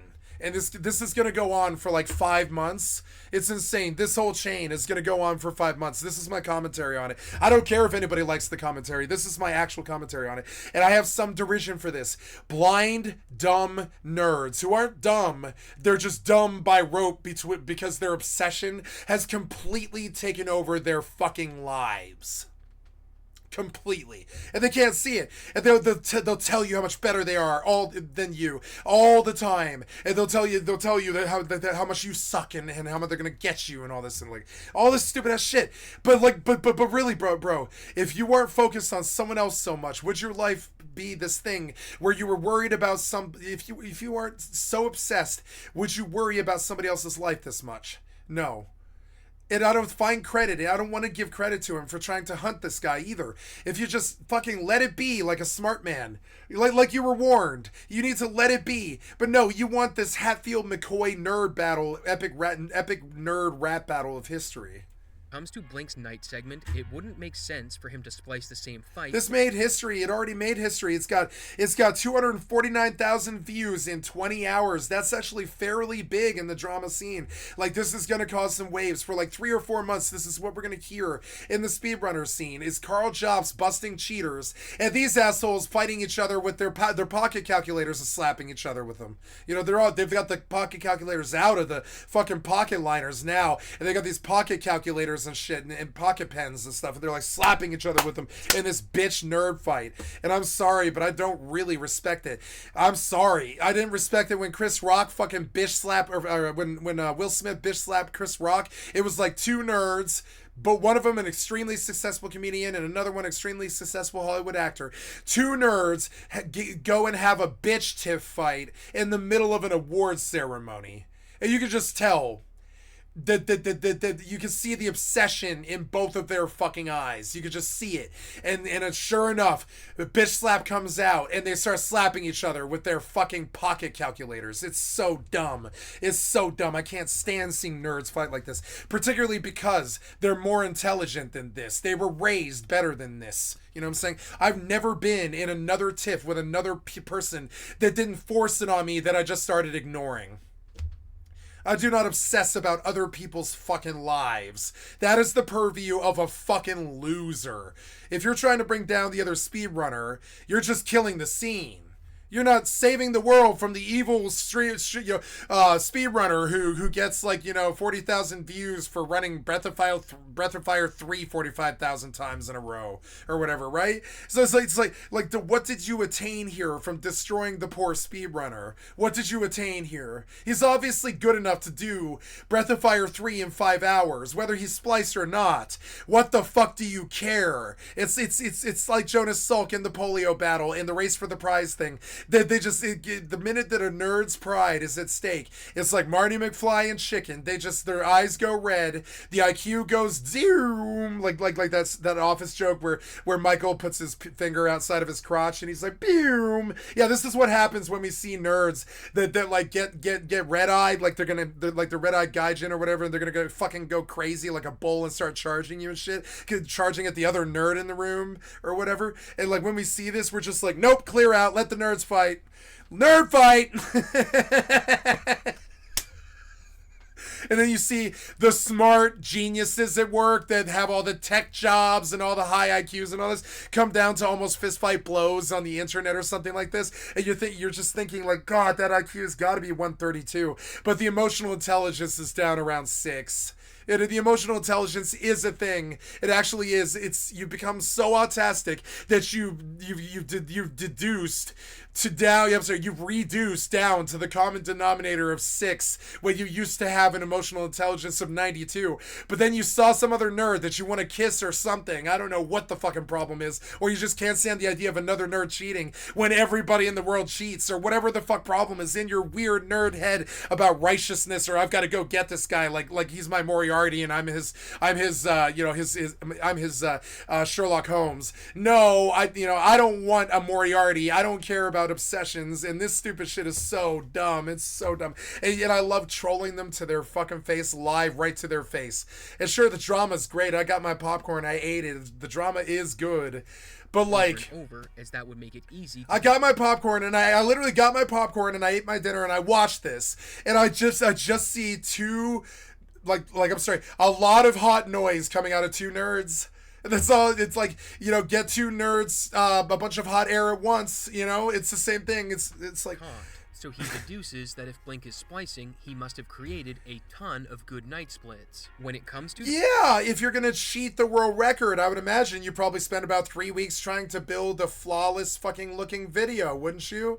You don't need to go fucking make a YouTube video and do React content for 14 hours like me and actually make something. You just need to go play the same game you played 40,000 times all of your life, and for the same exact speedrunner people that came in 2 years ago, for the same exact speedrunner community and all this stuff. And it's just weird. Like, these are not well-rounded people. They're like known for focusing on one fucking thing, and that one fucking thing better be positive. It better be positive. If it's something negative like tearing down another speedrunner or something like that, I'm just like, nah, man, just go kiss or slap each other with pocket protectors. Don't take this to a Billy Mitchell level of battle with Carl Jobs. You don't have the clout. You don't have Billy Mitchell's clout. You don't have Carl Jobs' clout. You can't pull this fight. You're just gonna embarrass each other. If two speedrunners make a bunch of hot air coming out of nerds out in the woods, does it ever matter? Zeal isn't convinced that there's enough evidence to conclude Blink is reacting to something. I know I'm incredibly verbally abusive to these fucking people, but they need the fucking wake-up call. They absolutely do. Anybody with emotional intelligence from the outside who has actually been a leader of men, or like a leader of a group or a gang or something like that, whatever you want to call it, whatever kingpin, whatever. If you've ever actually held a position of leadership, you just don't truck with these idiots and their fucking pride. You do not let their pride take over the fucking deck and foster anarchy on your ship. You just don't do this. You do not let these nerds fucking like slapbox each other with pocket protectors. It's just not productive for anybody. Nerds shouldn't be fighting. Nerds know better. Nerds are the ones who should be taking the vow of nonviolence, like me. They're smart enough to know where violence and anger and hate and attacking other people on the internet and all that negativity and shit. They're smart enough to know. Most of these guys are smart enough to know where that negativity leads to. Disaster. Death of some career.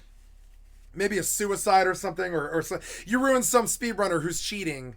Like, sure, but I mean, there was no money at stake. There's hits and there's views and there's careers to be built on YouTube over this stuff, obviously. But there's no money or actual power or actual like political power or anything like that at stake if that speedrunner runs his run successfully. He might get his world record or whatever, but still, it's sort of like it still doesn't matter to almost anything or anyone. So why are you making this 250,000 hit drama? Why? Before it happens. So, he gets into the spectral and main sum Why? analysis. Brood's analysis of the change in main... Does it serve you? Do you make money if you destroy this speedrunner's life? Do you really care this much about cheating? Show me on the doll where the dude who cheated on you on your second grade math test. Show me on the doll where that dude who cheated on your math test in the second grade. Show me on the doll where he cheated on your test. Because you seem to really want to destroy this fucking cheater. And it makes me nervous because I'm thinking the only way that you know how to catch this cheater is you are a cheater. I'm sorry, but that's my assumption of this whole mess. The only way you can catch this guy is you know the tricks. You know what he's doing because you yourself are a cheater. If a nerd full of hot air out in the woods catches another nerd full of hot air for cheating, does it ever matter? The answer is no. I don't think so. Not even on the internet scheme of things. They can't see from an emotional, intelligent point of view that they are the target of the law canon. They are the target of the LOL canon. You can see it on his face. It's meme worthy. He's a target of the LOL canon. I'm gonna know who this guy's name is eventually. Ainsham doesn't convince Zeal. I Blink 22. So he asks if all of Blink's inventory and character stats were consistent throughout the run, with Brood replying that everything in that regard checked out, which meant if Blink is cheating, he went through every possible discrepancy and made sure they were consistent throughout the run. I love how this other dude is declaring himself the end-all, be-all of, like, you know, cheater-ass, fucking worthless speedrunners who don't actually add anything to the community beyond, like hilarious drama entertainment like this. It's like, you know, like I don't know. After thinking this through, Zeal realizes that because there is randomness in character stats at level up, that to splice a run like this, Blink was either editing the save file between segments to keep them consistent. If you know what he's doing, I don't believe that you aren't a cheater either. This is what's always so fucked up with weird, shitty nerd criminals. If you know what he's doing, then you're a criminal too.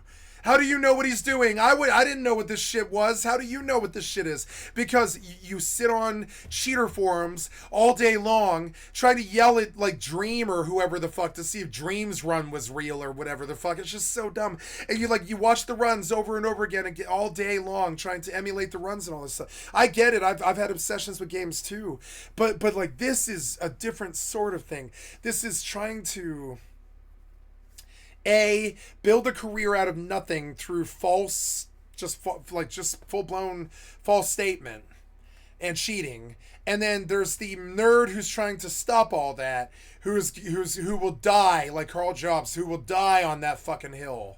They'll die on that hill. They're gonna get this guy.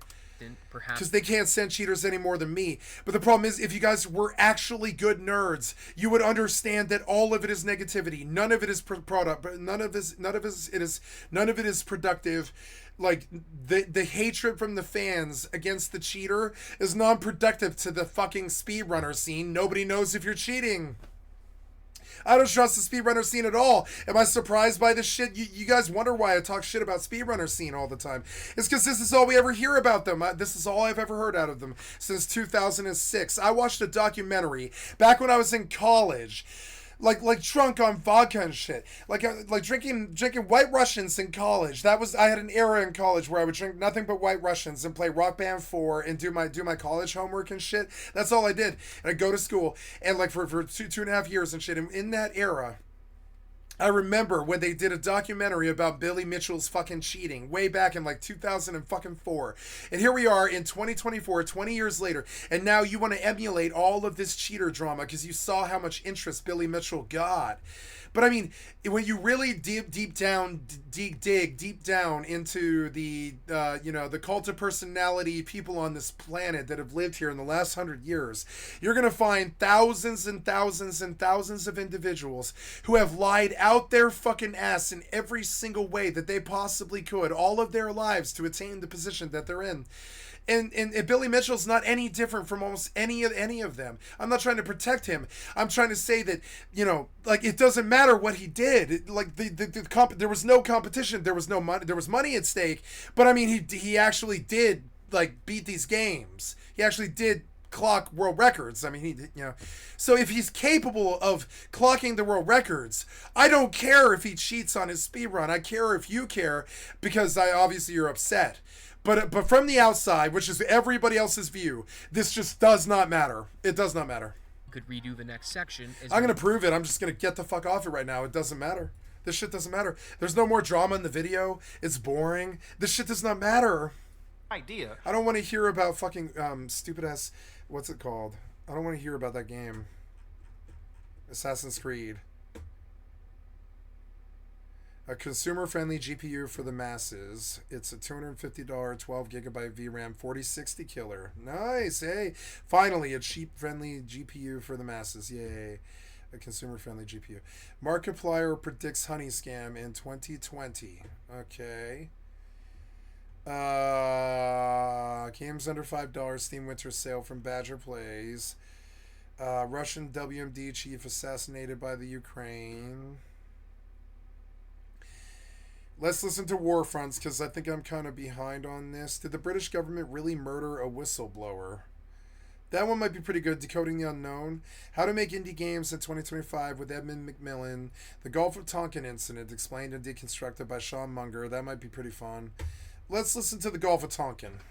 On August 2nd, 1964, the American destroyer... Now, I know this story and the Cuban Missile Crisis and all this stuff, but, like, you know, it's always better to, you know, to cement the story in your head. It's good to rewrite and retrace the data reels in your mind and get the stuff all cemented, because we might see something like this fairly soon.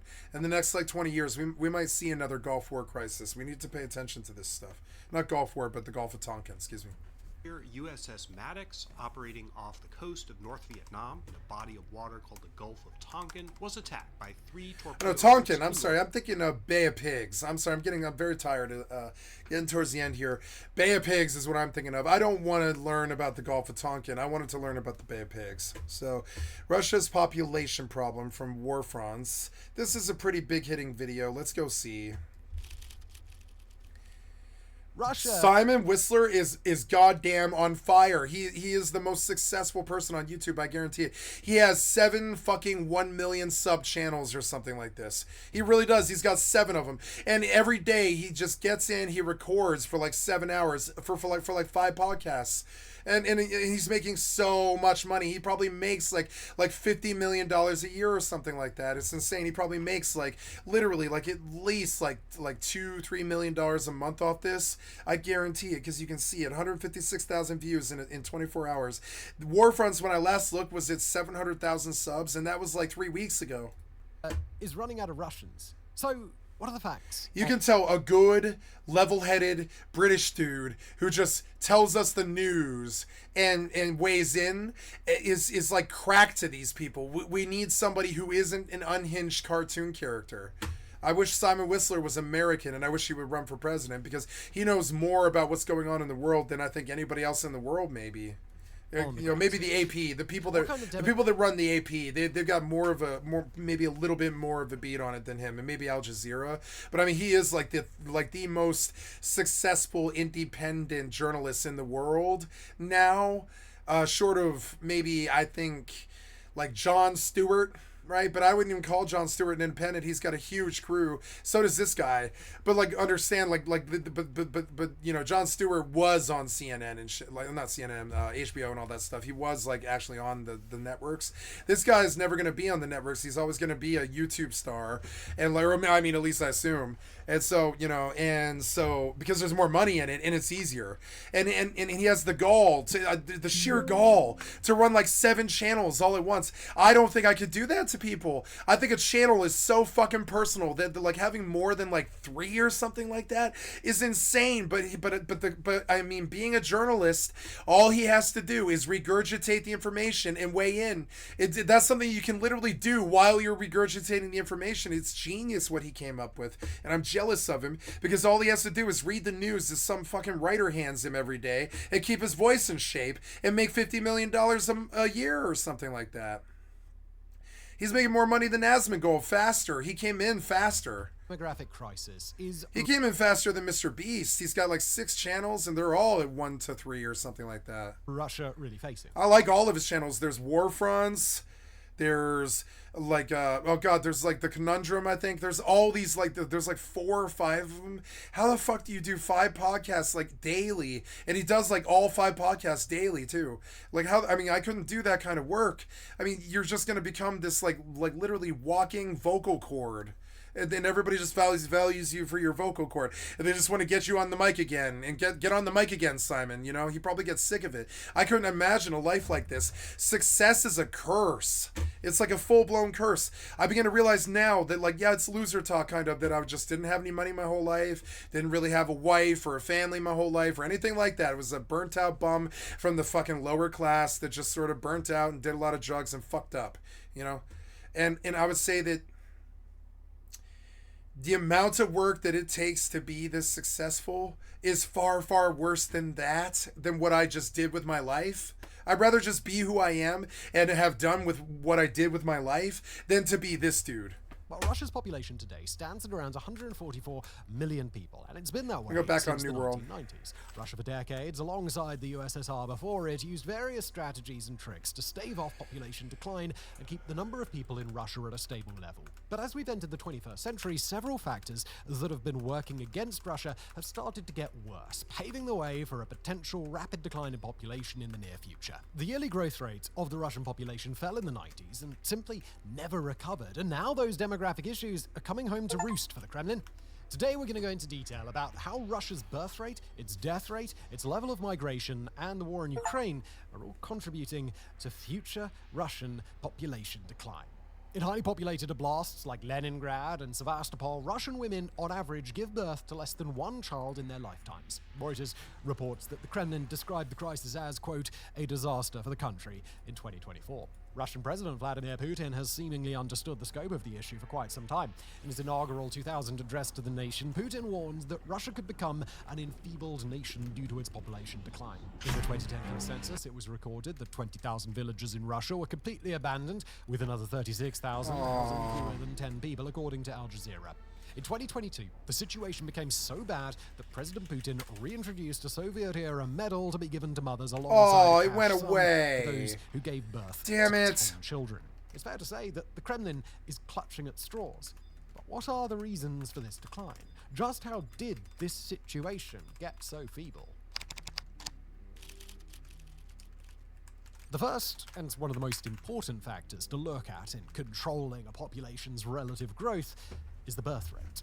Russia has been suffering with a persistent difficulty in achieving higher birth rates ever since the Soviet era. The number of births in any country is known as the total fertility rate, or TFR for short. In order to maintain a population without increased migration, the TFR for a country needs to be around 2.1, according to the Atlantic Council, or AC, although Russia's higher than average adult mortality rate means that it may even need to be higher. Russia has not approached a TFR of 2.1 since around 1988, and this in large part contributes to Russia's consistent population decline.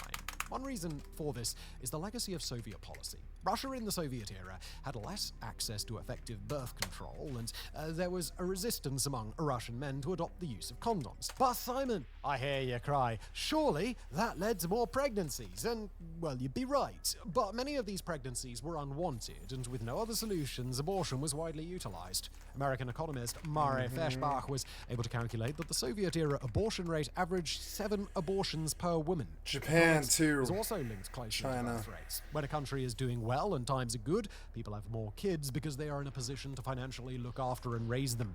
When times are tough, misery consumes and there are already enough mouths to feed, which prevents prospective pregnant people from planning potential parenthood.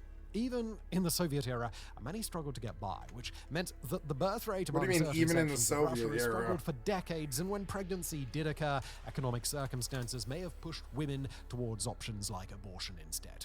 This economic issue, of course, did not get any better after the fall of the Soviet Union in 1990. The breakdown of the Warsaw Pact and the wider USSR disrupted decades-long economic linkages, supply chains, and cooperation agreements. Such economic insecurity only worsened the problem across the whole post-Soviet space, but especially in Russia. In the 1990s, the RAND Corporation reported the result of all these disruptions was the decline of the Russian birth rate to among the lowest on Earth, and abortion rates rising to among the highest. At the turn of the millennium, when Vladimir Putin came to prominence, the Russian TFR was 1.25, almost half of what the country would need to sustain its population. Ironically, the motherland wasn't a big fan of motherhood. Russia's TFR has continued to slump and drag. In 2006, Putin's rhetoric around the demographic crisis facing Russia turned into actual policies for the first time.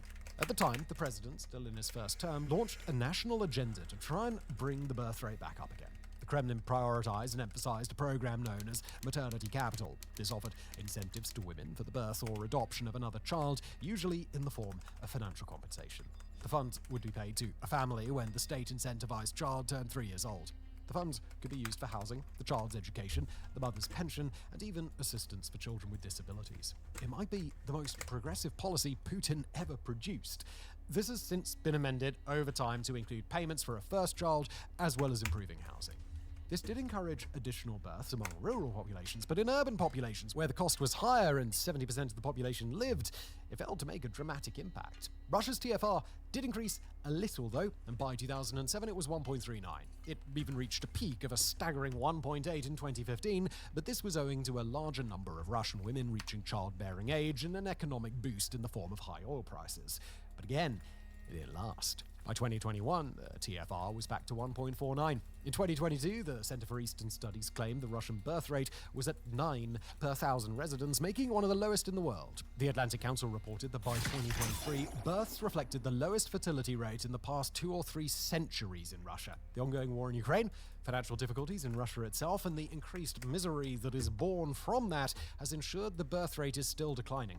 According to an October 2023 survey by Russian Field, Russians are pessimistic about the future. 43% expected their financial situation to worsen within the next year or two, while only 21% anticipated an improvement. Would you want to bring a child into the world with all of that uncertainty and economic difficulty?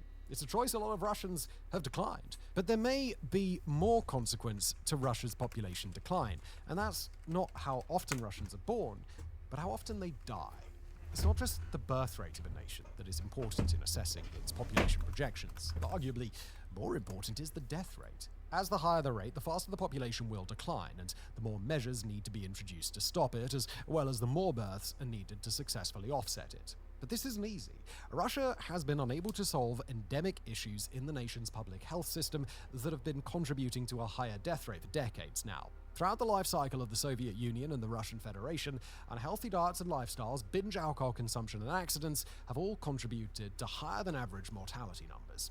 By the 1960s, Russia's high infant mortality and low adult life expectancy were outliers compared with most highly industrialized countries. Russia's toxic relationship with alcohol has long affected its population adversely. Former USSR Premier Mikhail Gorbachev's anti-alcohol campaign in the late 80s generated a brief reprieve where life expectancy increased, but it didn't have a long-lasting legacy. And in the late 1990s, the RAND Corporation reported that Russia was still experiencing unusually high death rates from non-natural causes, many of which were related in some way to alcoholism. When President Putin was first elected at the turn of the millennium, Russian men aged 18 to 64 were dying at 4 times the rate of European men, according to the Atlantic Council. Meanwhile, Russian women were dying at about the same rate as European men. Statista shows that the Russian life expectancy for men has never even gone above 68, whilst Russian women's rate has never risen above 80. Both are below their counterparts in other industrialized parts of the world. The AC also states that Russia's TFR dropped back to 1.5 by 2019 as Russia's COVID response resulted in the highest per capita death rate among industrialized nations.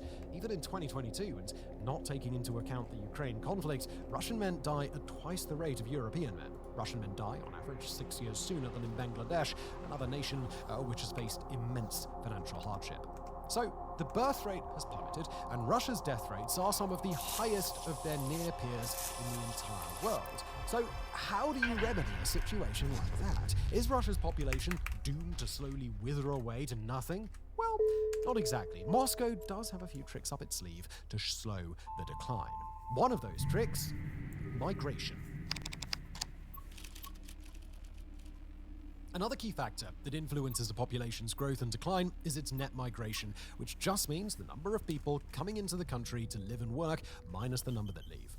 Russian economic issues that began with Gorbachev's perestroika continued into the 1990s, which alongside higher mortality and fewer births led to significant emigration out of Russia. The collapse of the Soviet Union spurred a massive population relocation, where those with different ethnicities to Russia left for their newly created homelands, especially in Central Asia.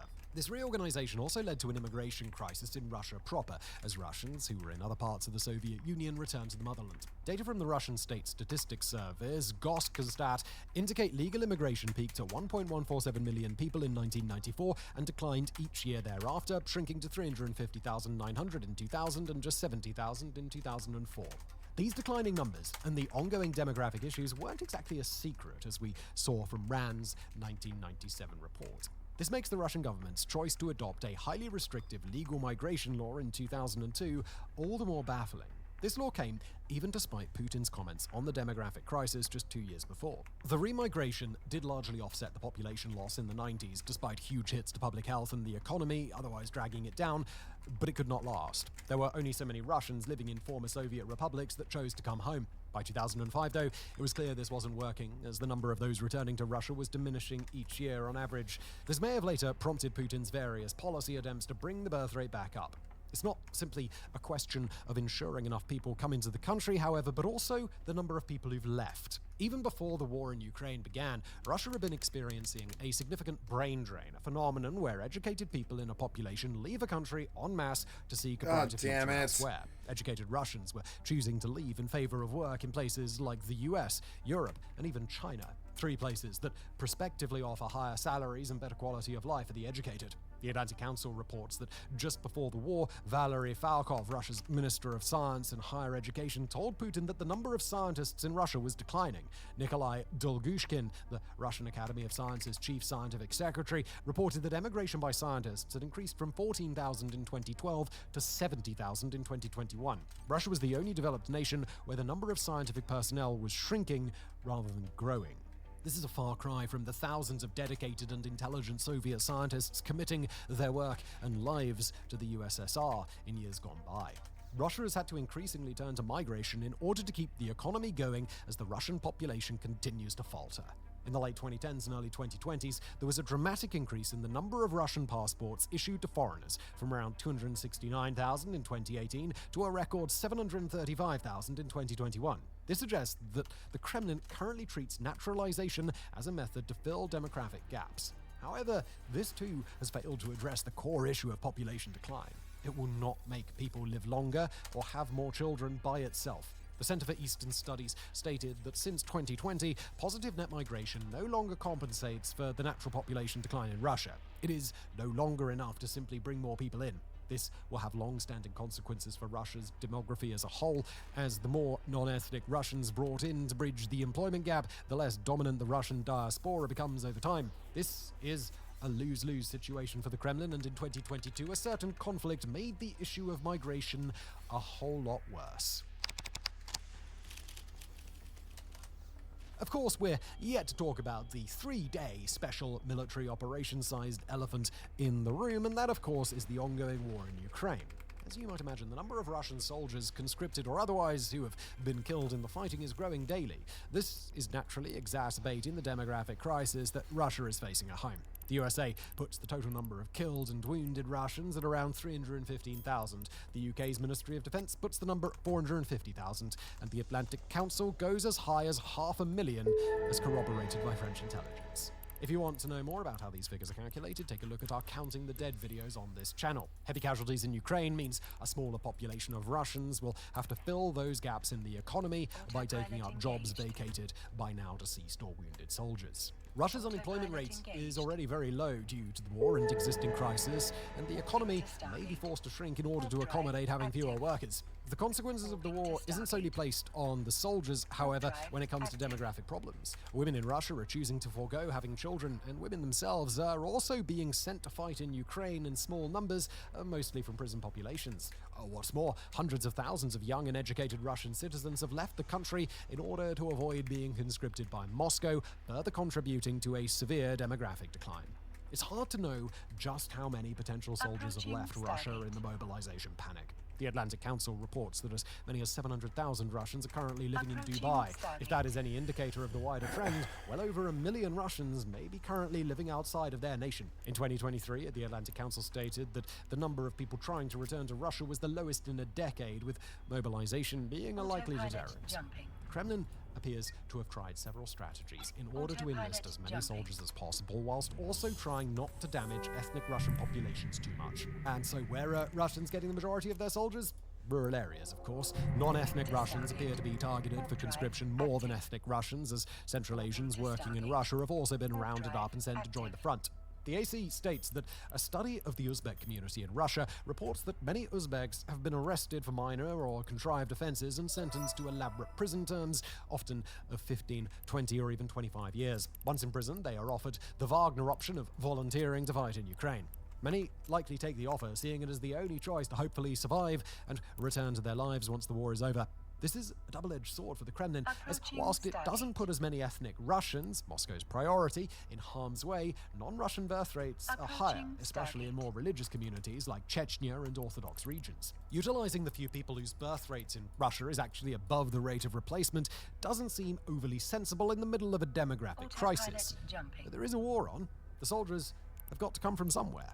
Moscow clearly recognizes the requirement for balance between the military crisis in Ukraine and the demographic crisis at home. Men with 3 or more children are exempt from being conscripted to fight by Russian law, which will have encouraged couples with 2 children to have a third and somewhat offset that decline. However, given the propensity for the Russian military to target almost anybody for recruitment from the ages of 18 to 70, it's hard to know how much this is actually upheld in practice.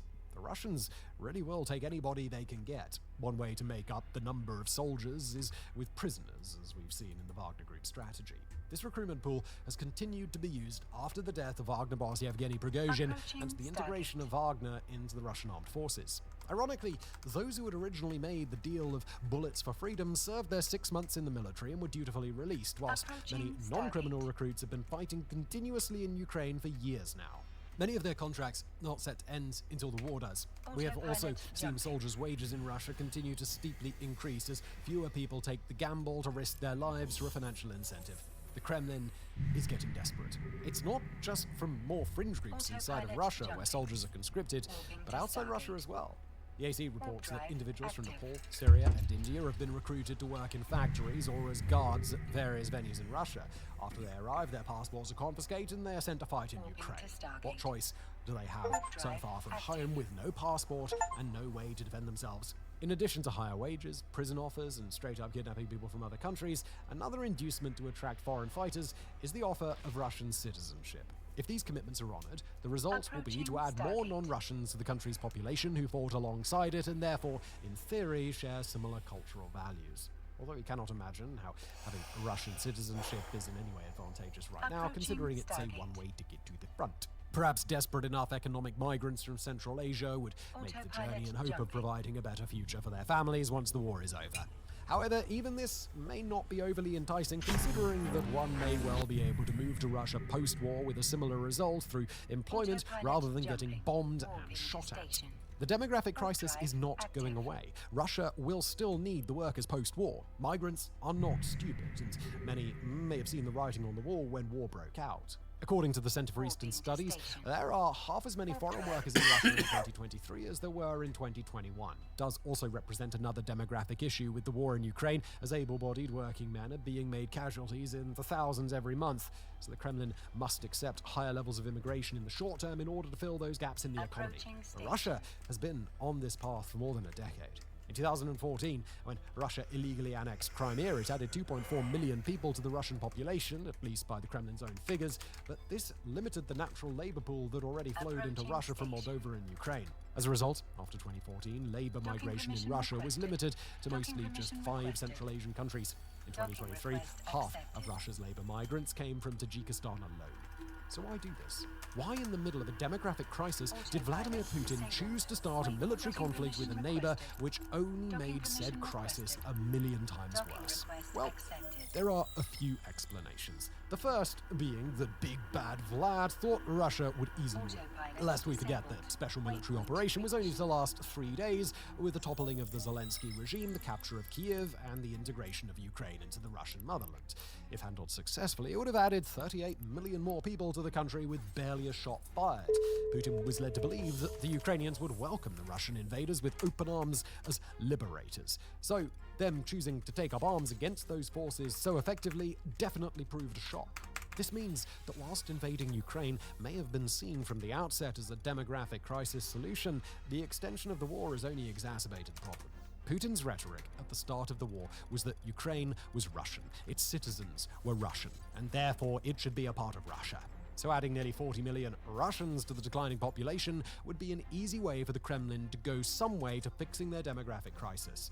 But Putin lost that gamble when Ukraine rallied.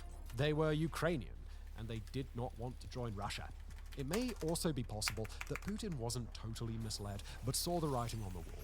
As we've already covered, Putin started talking about Russia's demographic crisis as far back as in 2000, almost a generation ago. Since then, the population has continued to decline. Birth rates have decreased. Death rates are high. Migration is low. And none of Putin's policies implemented were able to stop the rot, only slow it for a while. Putin could have taken one look at the sliding downward trajectory of the Russian population crisis in 2022 and knew that drastic action was required. Putin himself was 70 years old at the time, likely thinking about his legacy in Russia, and alongside preconceived delusions of grandeur and a desire to be a hero who returned glory to Mother Russia. Turns out he couldn't seize a chick in Kiev, let alone the real thing. The population crisis was only going to get worse, and Putin was only going to get older. So when 2022 rolled around, it may have been a case of, if not now, then when? The irony, of course, is that Putin's legacy has been damaged by the war. In trying to do something drastic to fix the demographic crisis, he has inadvertently accelerated it. This, of course, has come with huge consequences. The Russian population is an aging one, and there already were not enough young Russian people to take care of the elderly and run Russian society before the war began. The war, the migration of Russians, and the destitution that communities have been left in only stands to ensure two things for the foreseeable future. This problem is not going to go away, and it's not going to get better for the Kremlin. But what are the consequences of Russia's population crisis? We talk about this crisis like it's a big deal. The Kremlin and even Putin himself seem to agree. So what exactly has the Russian state been trying to avoid here? So what does all of this mean for the future of the Russian Federation? Well, the prognosis isn't good. Putin's choice of timing for military aggression in Ukraine might have reflected an understanding that Russia's demographic situation would not improve in the next 2 decades. But indeed, the war is turning a crisis into a catastrophe. Russia's situation is particularly challenging. Between the birth rates, death rates, migration rates, the brain drain, and the war, policy by itself might not be enough to fix it. The Rand Corporation questioned in 1997 how a shrinking working-age population will support a growing number of elderly Russian citizens. It's a generation later, and that's no longer a question. It's a reality, especially with swaths of working-age Russian men being sent to die in Ukraine. The Center for Eastern Studies has stated that the decline in Russia's fertility rate since the war is set to stabilize, and that there is no indication that the war will or has caused a decrease in total Russian fertility numbers. But this isn't just about the war, which, whilst consequential, is dwarfed by decades of failed policy and inaction as the sands of time slowly trickle down the hourglass. Russia's population, like many others in industrialized nations, is set to shrink. The Economist remarked that the Russian population would drop by almost 15 million people by 2050. UN projections for 2100 are even worse, with Russia on the high end predicted to be about 112 million people, on the low end 74 million, which is around half of what it is today in as little as 75 years. That's 3 generations, a dramatic decrease in a very short time. Now, the world population is also said to decrease by 2100 by around 20%, but Russia's decline will be at least 25%, if not 50%. Russia and the future leaders of the Russian Federation have an important choice to make that will impact the future makeup of Russia as we know it. Either policy is changed for the better, public health improves drastically, and the life expectancy of the average Russian joins the rest of the developed world, or there will need to be a way to naturalize non-Russian citizens as Russians en masse. Putin's gambit in Ukraine to do this failed. It cannot be done by force. Russia will have to entice people to it. But that's easier said than done. Wages in Russia are low compared to its counterparts. The economy only stands to shrink further as the population does. Russia would have to offer something that it isn't offering right now to really make a difference. But this will have its own consequences too. Ramping up migration will change the ethnic demography of Russia over time. Just slapping a citizenship test on an Uzbek, a Tajik, or a Kazakh and labeling them a Russian doesn't necessarily make it so. It doesn't erase their cultural heritage, upbringing, or perspective on the world. Russia is running out of Russians. Making more is not easy. What's more is that the demographic groups best matching Putin's August 2022 decree advocating preservation and strengthening traditional Russian spiritual moral values are Russia's non-Russian populations. What Putin is searching for amongst his people already exists, with minority areas of Russia not experiencing the same population issues as ethnic Russian areas are. But to Putin, these minorities are not Russian in the classical sense. He cannot prioritize them over the ethnic Russian population, or potentially risk the most important thing of all to him, his regime security. The minorities in Russia have cultures that are distinct. They have languages and traditions that do not match the current Russian status quo. But if Putin wants to bring his population growth rate back into the black, he may have to strike a deal with Central Asian populations and Russian minority groups like the Tatars, Dagestanis, and Chechens. Russia will almost certainly have to be ethnically less Russian and more religiously diverse if the population is to recover. Putin may need to incorporate what is working for them into the rest of Russia, or face a continued population collapse that will be as severe as it would be devastating. For the future, Russia's population will not only be smaller, but also older, more fragile, and less well-educated, making it harder to build sustained growth. It may well spell the end of Russia as one of the heads of the geopolitical table as their capability and economic population shrinks. Many countries will face a decline in their population, but not many will be facing the sheer scope of issues in terms of demography that Russia will. Many more may grow to surpass it in time too. It remains to be seen to what extent Russia will decline, but unless drastic changes are made in the near future, that decline to some extent is almost inevitable, and that could make Vladimir Putin a very dangerous man indeed.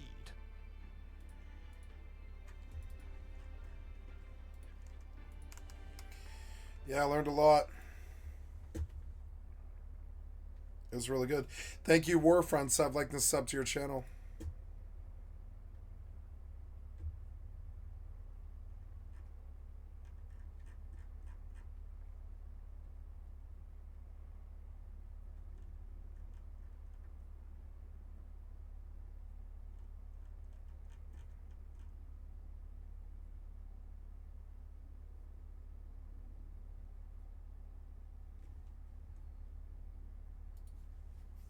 Hello everybody, welcome back to another episode of Decoding the Unknown. Today we're Here's the next one. Decoding the Unknown.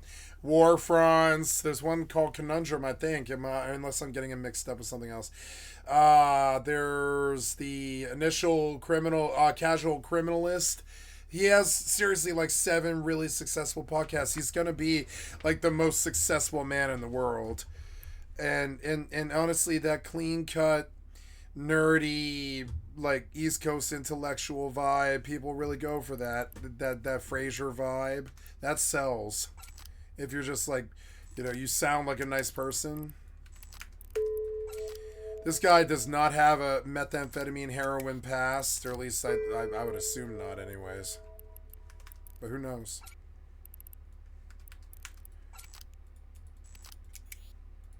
Ourselves in trouble with the government because we're covering, did the British government murder a WMD whistleblower? Uh-oh. Did the British government murder a YouTuber who blew the whistle on the government murdering a whistleblower? I mean, I hope not. Please don't murder me, British governments. You're the best. I love you, Politics Daddy. Thank you to George who wrote it, the form of the show. If you're new here, I've never read this, but we're going to read it together, so let us jump in.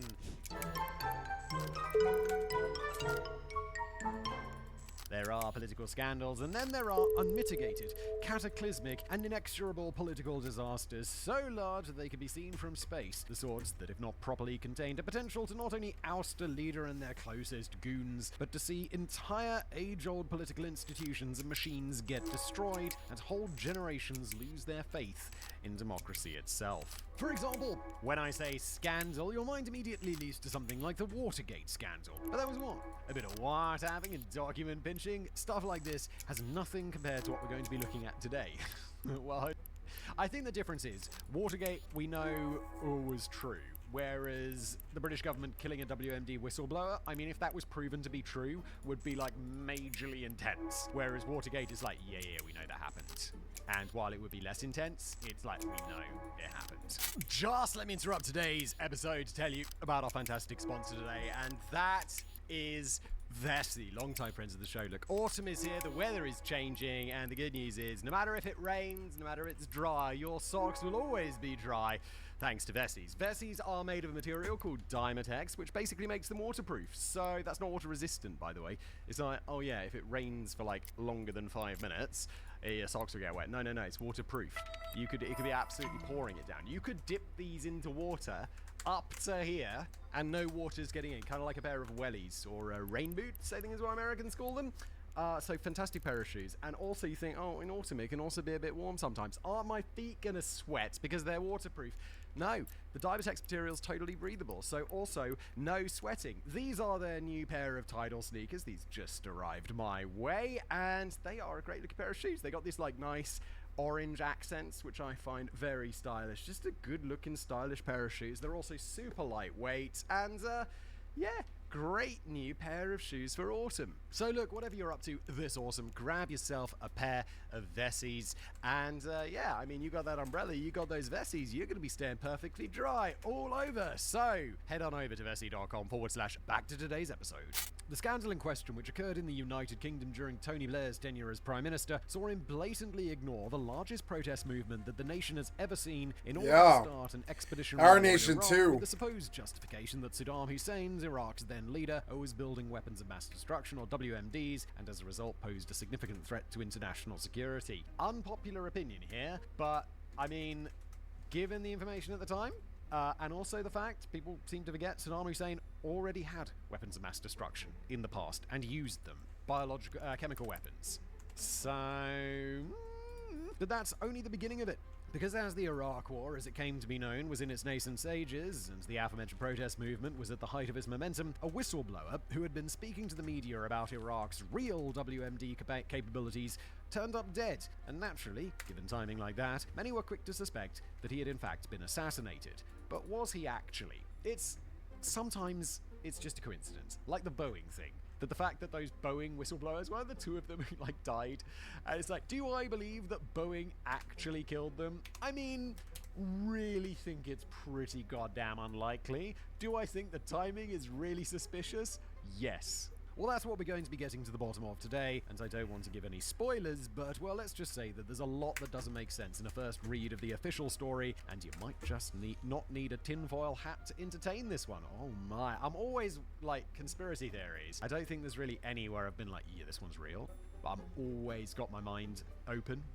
I'm always open-minded, that's the correct phrase, to a conspiracy theory turning out to be true, because that is, if it happens, really cool. I mean, obviously not for the guy who got murdered. That was bad for him, and it's bad that governments be killing people, but interesting for us here in our comfy homes. Oh, and fair warning before we begin, there's a lot of mention and discussion of meeting one ends by one's own hand, if you get me. Oh yeah, the word that we can't say on YouTube because it instantly demonetizes us, but people, self-deletion, or whatever you want to call it, just letting you know so you can make an informed choice on whether or not you want to proceed. And so, with that, let us begin. Chapter 1, Dr. Kelly. There can be no better way to start an episode like this than by taking the time to fully get to grips with the ins and outs. 4,400 gold worth of cactus flesh. Let's do exactly that. David Kelly, or Dr. David Christopher Kelly, companion of the Order of St. Michael's and St. George, to give him his full name and title. Oh wow, so he got Companion of St. Is that Companion of the Order? Is that a hereditary thing or something he got awarded? It sounds like something he got awarded. To give him his full name and title, was born on the 14th of May 1944 in Wales. He came from a very socially mobile family, with his father, the son of a coal miner, then serving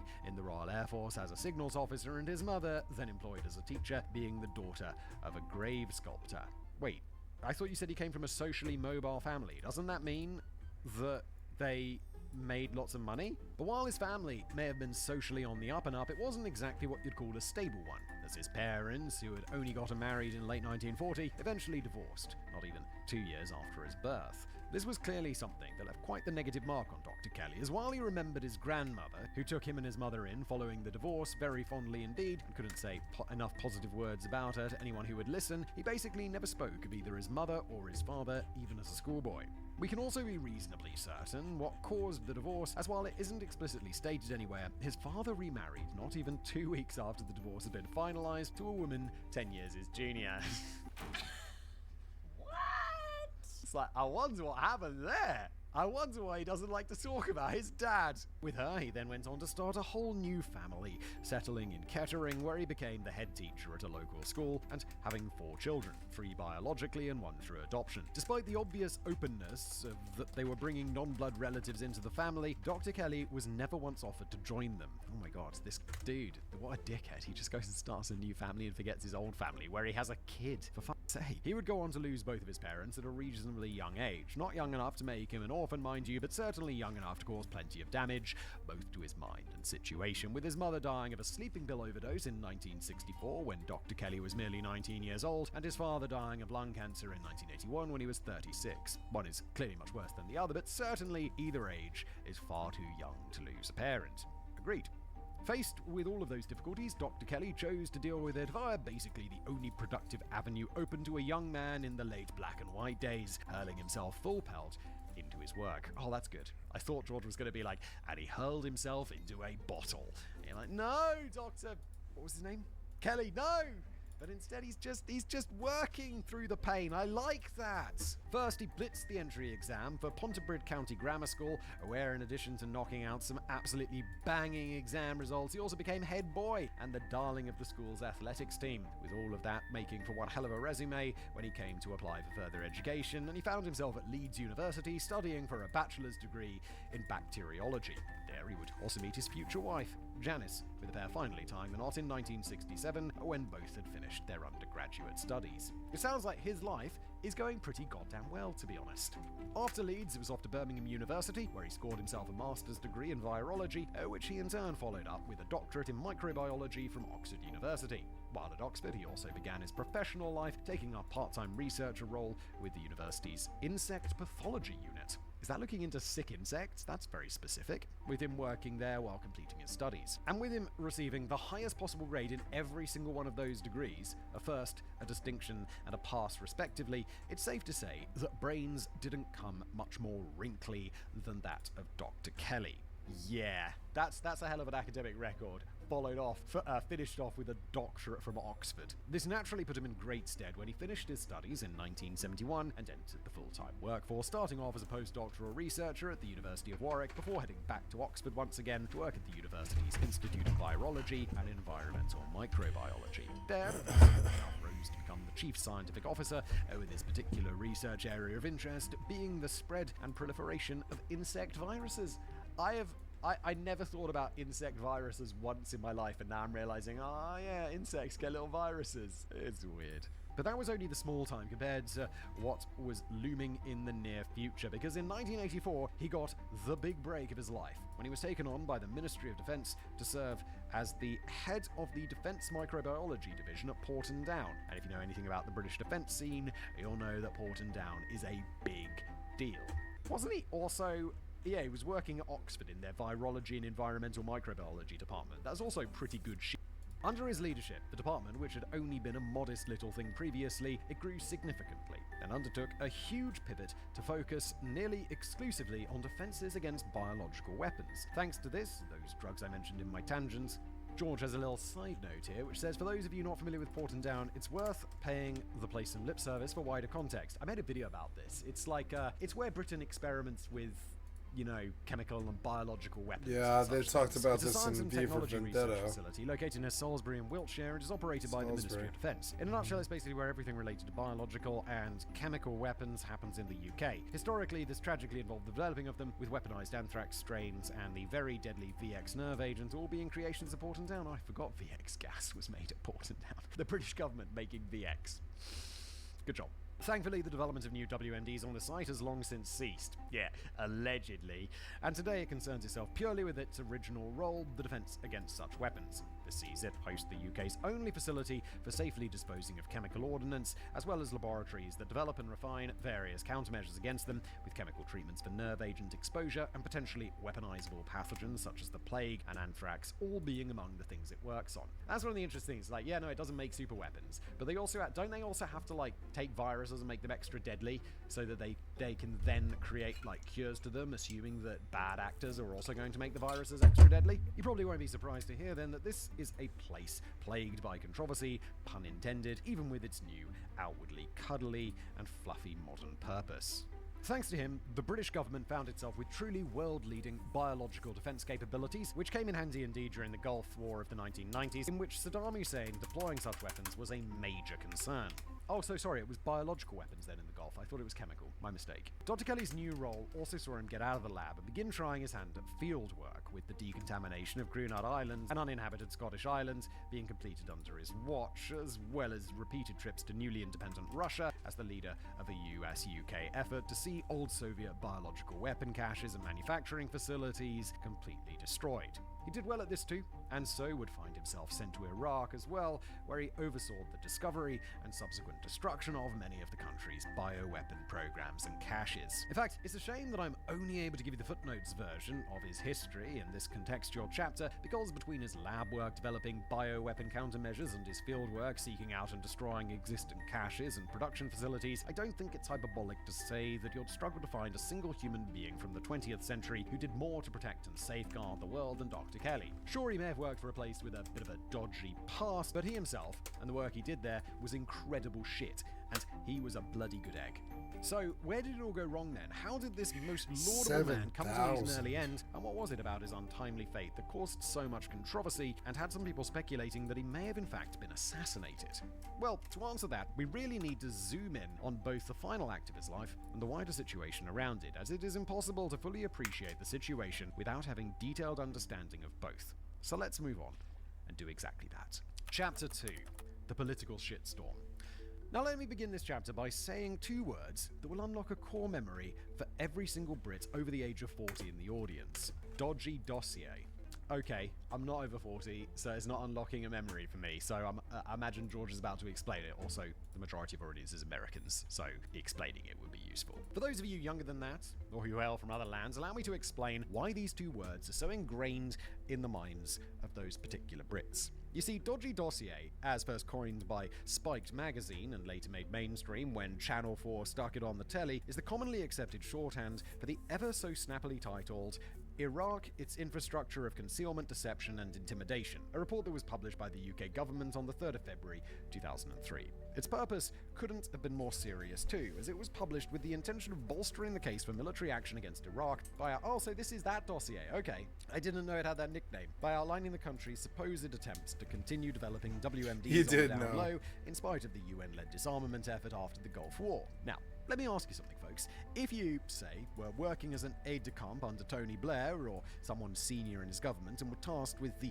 indescribably important job of procuring a document that was meant to make a whole country do an immediate 180 and turn an otherwise pacifistically inclined populace into a bunch of saber-rattlers, ready and eager to go over to Iraq and give old Saddam a right and proper shoeing, would you, A, really take your time on it to get it right, double and triple checking every source, fact and figure you included so that it was absolutely watertight and thus impervious to scrutiny, or would you B, wing it, copy and paste a load of whatever bollocks in there and just assume that none of the public or dozens of journalists you personally handed a copy to would, check it and instead just blindly believe it? I believe the public might. Like the majority of the public be like, sure, yeah, government says so, yes, but journalists, no. Journalists, that's what they do. They literally, that's their job, is to look into shit. Well, if you chose A, you should consider a career in politics, because already you have displayed far more competence than the actual political minion who compiled the real document, because for some God only knows reason, they chose B. And as a result, our tone, Tony Blair, ended up looking like a bit of a tit, to put it mildly. It was almost comically shit, in fact, because despite claiming in its opening paragraph that it drew upon a number of sources, including intelligence material, it was in fact largely copied and pasted from an article written by a graduate student by the name of Ibrahim Marashi, titled Iraq Security and Intelligence Network, A Guide and Analysis. And when I say copy and pasted, this isn't me being hyperbolic, I mean it was literally copy and pasted, as it repeated al-Marashi's typographical errors verbatim. Bro got caught plagiarizing one of the most important documents in the 21st century so far. God damn, dude. They did manage to put their own spin on al-Marashi's words here and there, however, and weirdly, would you believe, said changes always just happen to massively overhype the information I had no idea being presented. How odd. For example, monitoring foreign embassies in Iraq in the original article became spying on foreign embassies in Iraq in the dodgy dossier, and if you want another example, cop a look at this. Aiding opposition groups in hostile regimes was changed to supporting terrorist organizations in hostile regimes. So the guy's being like, the original one's kind of like couching its words, and the guy who wrote the dossier is kind of just like trying to read between the lines and maybe getting it wrong. See what I mean about it being comically shite? Indeed, George, I do. This was a document put out to legitimize starting a war that would go on to cause, according to some sources anyway, over 1 million deaths. And it was all done with the care of a high school essay that had been left to the last minute. Not these days. Now you just ChatGPT that. In 20 years, we'll be talking about some new dodgy dossier that some guy just got straight from ChatGPT that made stuff up, and then 1 million people died. As for who the minions were who actually put it together, that would be the Coalition Information Center. This was technically a unit that had been set up in 2001. Technically, it was a part of the Foreign Office, but in reality, it answered to one man, and one man alone. Alistair Campbell, a man who was neither a minister nor even an MP, yet still held a prime position atop Tony Blair's lap, for he was his press spokesman, speechwriter, and chief strategist. He would be remembered as a propagandist if he had a Soviet birth certificate, in my opinion, but since he was one of ours, he earned himself a much cuddlier and fluffier moniker to describe his many roles in one fell swoop: Spin Doctor. Yes, indeed. And although it was published without an author's name being attached to it, we also know exactly who from the centre was responsible for compiling the dodgy dossier, and that would be a fella by the name of Paul Hamill, who rather aptly had the official title of Head of Story Department. I don't feel like there should be a story department. There should be a facts department.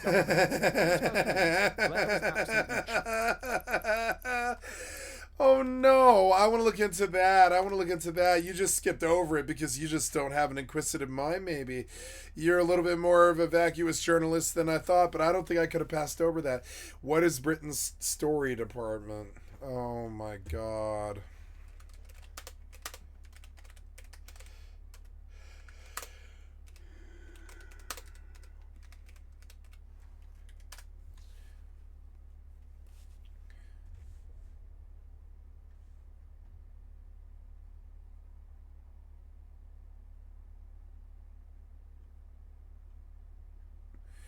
The incredibly true story of the Ministry of Ungentlemanly Warfare.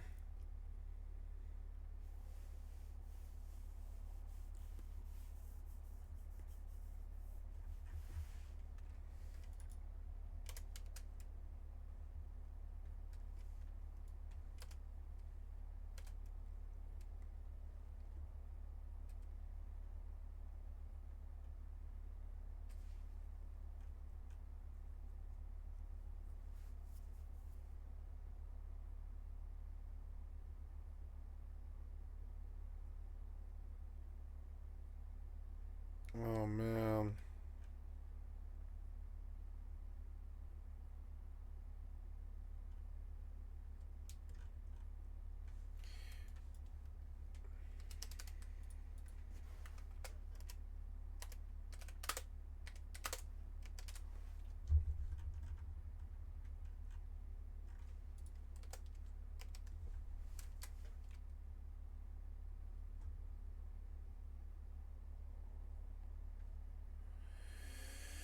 Oh, okay, so it's not stories, it's the...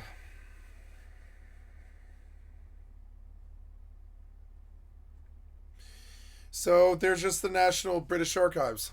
Okay.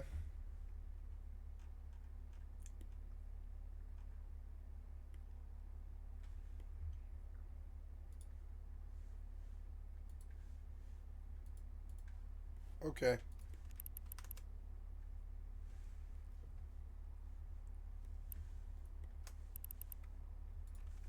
With the dodgy dossier, with him even going so far as to publicly praise it alongside US Secretary of State Colin Powell. But then, would you believe it, the second a journalist took the whole of 5 seconds to Google the contents and thus uncover its origin, he backtracked immediately. Not that he admitted to lying and misrepresenting the truth, however. Oh no, he simply released a statement stating that it was a mistake to not credit the author and never mentioned the whole making shit up because I want a war and won't take no for an answer business ever again. Wait, Tony Blair had to apologize for this? I feel like the guy who made it up. Tony Blair just got asked someone to, he got compiled a document that he looked at and believed. I mean, it's not Tony... Is it? I don't think it is. It's not his job to fact-check the information that's provided to him. He assumes that information has been fact-checked. The Prime Minister doesn't fact-check. He's not sitting down at his computer and Googling stuff to make sure it's true. He's at the top of the pyramid. Unfortunately for Tony, however, folks, he was basically the only person who never mentioned it, because when all of this came out, would you believe it, the public were furious. And it gets worse too, because the dodgy dossier was actually the second nonsense document that the Blair administration had released to justify going to war with Iraq, as there was also Iraq's weapons of mass destruction. Oh, so this is the lie behind 9/11 on the British side. Okay. Ah, so somebody blew the whistle. The assessment of the British government, which was published in September 2002. This one wasn't quite as neatly put together at least, but it was still an absolutely shocking example of data collection, analysis, and presentation, as a shocking number of its claims went totally uncited. Initially, this was dismissed by saying that citations had been omitted to protect the sources, but, well, put it this way, after the dodgy dossier came out 5 months later, and as the absolute unmitigated clusterfuck that was the Iraq War started to play out, it struggled to find many people willing to give the government the benefit of the doubt on the matter. Worse than that, however, was the fact that 2 of its linchpin claims were majorly challenged, with many trustworthy and wrinkly-brained sorts concluding that they were little but hokum. The first of these was that Iraq was attempting to procure large quantities of uranium from Niger, a claim so large and consequential that George Bush even referenced it in his 2003 State of the Union address while attempting to get the American public fired up and chomping at the bit for a love. I'm gonna go get some ice cream. Be right back.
Peanut butter brownie batter ice cream with chocolate syrup.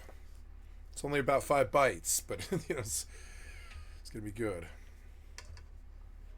Lovely little spot of war. Come March 2003, the documents supposedly used as the basis for this claim had made their way to the International Atomic Energy Agency, and they quickly concluded that they were sloppy and obvious fakes. They then went to announce this publicly, doing so in a report to the United Nations Security Council on the 7th of that month. Wow. Needless to say, this left Blair and his I had no idea. But it didn't stop the saber rattling, and instead, blags and moves were simply made to try and explain it away. As for the second claim that was being contested as being allegedly nonsense, that would be the so-called 45-minute claim, which stated that Iraq was able to deploy chemical or biological weapons within 45 minutes of an order to do so. Although it has to be said that the report, which I sadly took upon myself to read all 55 pages of, is remarkably scant on specifics when it comes to exactly how this would be achieved, with it simply stating, quote, "Intelligence indicates that as part of Iraq's military planning, Saddam is willing to use chemical and biological weapons, including against his own Shia population. Intelligence indicates that the Iraqi military are able to deploy chemical or biological weapons within 45 minutes of an order to do so." The quote ends. Now,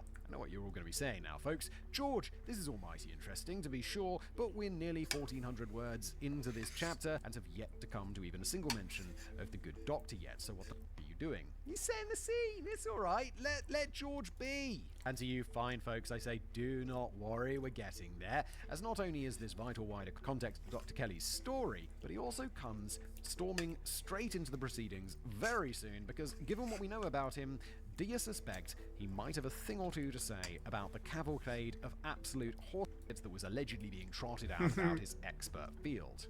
Come the time that all those claims were being made, Dr. Kelly had been in and out of Iraq for over 10 years, firstly as part of a UN Special Commission, and from 2000 as part of the UN Monitoring, Verification and Inspection Commission, and in both capacities he was getting up to exactly what I said in the last chapter, finding Iraqi WMD caches and manufacturing facilities, documenting them, and ultimately overseeing their destruction. And given everything that it's seen, the words of both dossiers came as quite a shock to him. Sure, Saddam's goons hadn't exactly laid out the red carpet for him, frequently putting unnecessarily difficult hurdles in his way, and even formally barring him from the country between 1998 and 1999, but overall they had begrudgingly played ball, something, seemingly anyway, a fact that he could attest to thanks to the sheer quantity of bioweapons that Dr. Kelly had seen destroyed with his own eyes. But that's not to say, however, and I really need to stress this point because a lot of discussions about Dr. Kelly completely get this wrong, that he didn't think Iraq might be up to a little something naughty on the side while trying to appear as though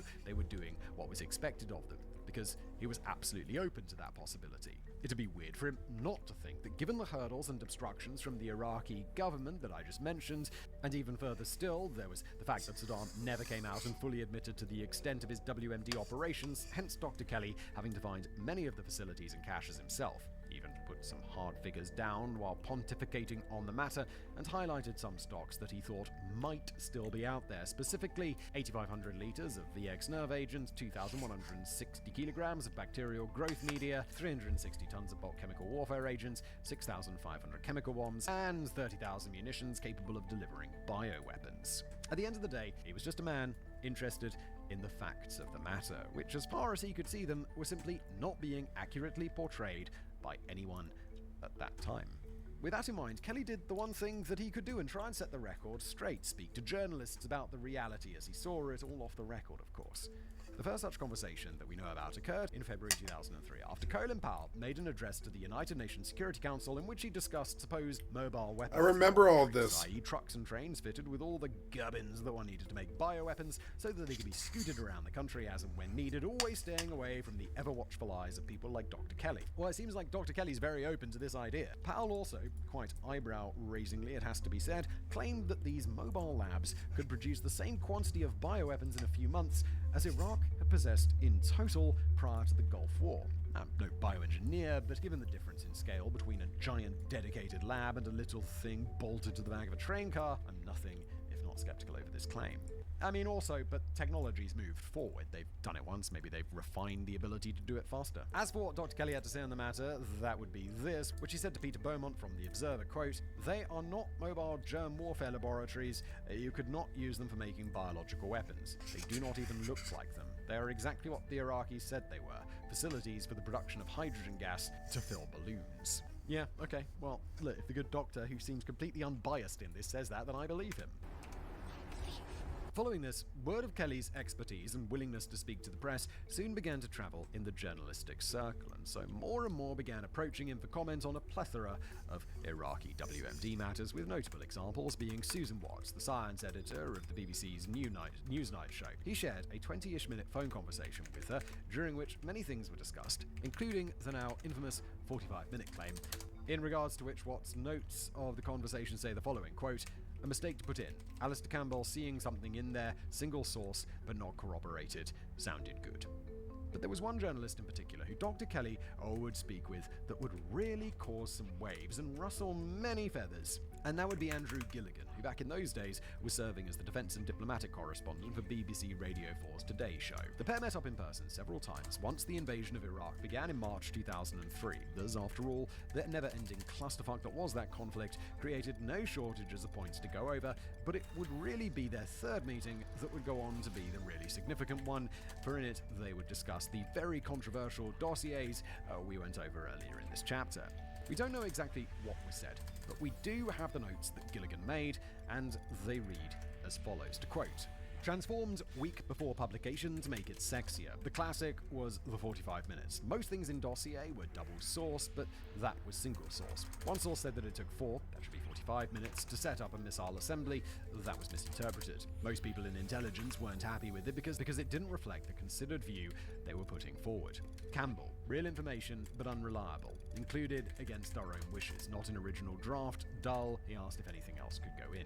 End quote. Gilligan also claimed to have drafted a full script not long after the meeting ended, based on the aforementioned notes and details that he remembered while things were still fresh in his mind, but that script was never published, and nor has it ever surfaced, with Gilligan claiming it had long since been lost by the time the interview became a news story in and of itself. Come the 29th of May, however, he was ready to do something with his notes, and boy, was he going to have some fallout. Come the 29th of May, however, he was ready to do something with his notes, and boy, was it gonna have some fallout. It began with him personally going on the Today Show a little after 6 a.m, where he announced that he was going to be discussing something most big later on in the show by saying the following, quoting, "What we've been told by one of the senior officials in charge of drawing up that dossier was that actually the government probably knew that the 45-minute figure was wrong even before it decided to put it in. What this person says is that a week before the publication date of the dossier, it was actually rather a bland production. It didn't. The draft prepared for Mr. Blair by the intelligence agencies actually didn't say very much more than was public knowledge already, and Downing Street, our source says, ordered a week before publication, ordered it to be sexed up, to be made more exciting, and ordered more facts to be discovered." Emphasis my own, but I think we can get on what he's getting at there. Immediately, all underpants in Westminster turned a healthy shade of brown, explosively so in fact. If you're wondering exactly why, you know how I've been implying that the Iraq War was rather unpopular in the UK? Well, such soft language doesn't actually do No, we hated that war. Unpopularity justice. In reality, we're Yeah, talking... when people like me, like us, like when the truthers in America, the liberals, the skateboarders, the punkers, the fucking, like the ravers, the peace, love, unity people, the a bunch of the military didn't want to fight that war. A bunch of people didn't want to fight that war. A lot of them people thought that Bush had just done it outright. There was even movies like Fahrenheit 9/11 that were insinuating that Bush had outright done it. You know what I'm saying? And other movies just full blown like accused him of it, like Zeitgeist and stuff. Hollywood movies. Like sometimes, and then they started doing stuff like Zero Dark 30 and all this stuff about catching Osama bin Laden, trying to sell Hollywood lie and all this stuff. But there was a time there in like 2004 when I think I feel this way, the whole entire world was at least in doubt about it. There was almost nobody who was like, yeah, Osama bin Laden crashed a bunch of planes into the building. That's what happened. I don't remember anybody in the world like that. There was Republicans who were angry if you would doubt the leadership or the military or your country. But there wasn't like, I don't know, there wasn't like, there wasn't like this like belief that what happened is what happened. I don't remember anybody swallowing that lie. Now 5 years passed, and about 2007, 2008, I think the whole world kind of settled down, and what we used to be boiling point in Britain and boiling point in the metropolitan cities in the US wasn't so boiling point anymore, as we began to realize that nothing was going to happen. It was just going to be this long clusterfuck like war but the casualties like one thing I would say about the Afghanistan, we expected it to be tens of thousands in the first week. And then months passed, and then years passed. We thought it was going to be this terrible Vietnam thing. That's how big they fucking made it out to be. And it was really a lot more contained than they thought it was going to be, thank God. It was not this thing that, I'm not trying to downplay it like it wasn't horrible. We were conquistadors. We went in there. We were fucking terrible. But my estimation when we went into that war was going to be somewhere around, like at the very least, like 300,000 people or something like that. My estimation was we were going to have a big war with them and kill a lot of people. I think the whole world thought that. I don't think I was the only one. And we were pleasantly surprised to see when it was like 3,500 people. Not that, I'm not pleasantly surprised to see the 3,500 people in all the poor Afghanis of Afghanistan, died. I'm not happy happy about this, but I was happy that it wasn't hundreds of thousands of people, because going into it, that's how fucking Britain and Tony Blair and George Bush and Clinton, I remember that period very well. We were like the young kids, we were like 19, so we were like good at recording the information on television and stuff. And we were just watching television all day, watching them lie to us all day. There was this time when the underground punkers of the left of the U.S. kind of united with the British united punkers of the left in Britain, and we started hating on both Bush and fucking Tony Blair, because they were complicit. We've always believed that Tony Blair was complicit in George Bush's murder of his own troops. I always have. And then they sucked each other's dick for like 4 years. It was so dumb. And it was just weird. It was like, I don't know, like this whole mess, it still leaves a bad negative taste in my mouth. I don't know too many people who I felt actually swallowed the full-blown lie of 9/11. I think everybody I know is in doubt about it, but they don't ever admit it. I think the victims are not in doubt about it because they know they were there. But anybody who wasn't there is kind of in doubt about it, which is fucking stupid. They're not in doubt about it. There's a bunch of people are like, oh no, the truthers are idiots, and this is what happened, and this is Osama bin Laden.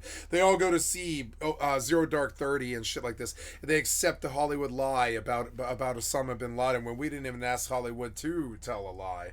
I think that was all on purpose. And there was a period there where we thought that maybe both countries might have to topple their monarchistic governments or whatever, their tyrannical governments, because it seemed like come hell or come high water, they wanted that fucking war in Afghanistan. And may I remind you that the lie was twisted. They said somebody named Osama bin Laden from the caves in Afghanistan crashed planes into our building and killed 3,000 of our own troops. We don't know how they did this, but I mean, we're assuming the CIA or something like this.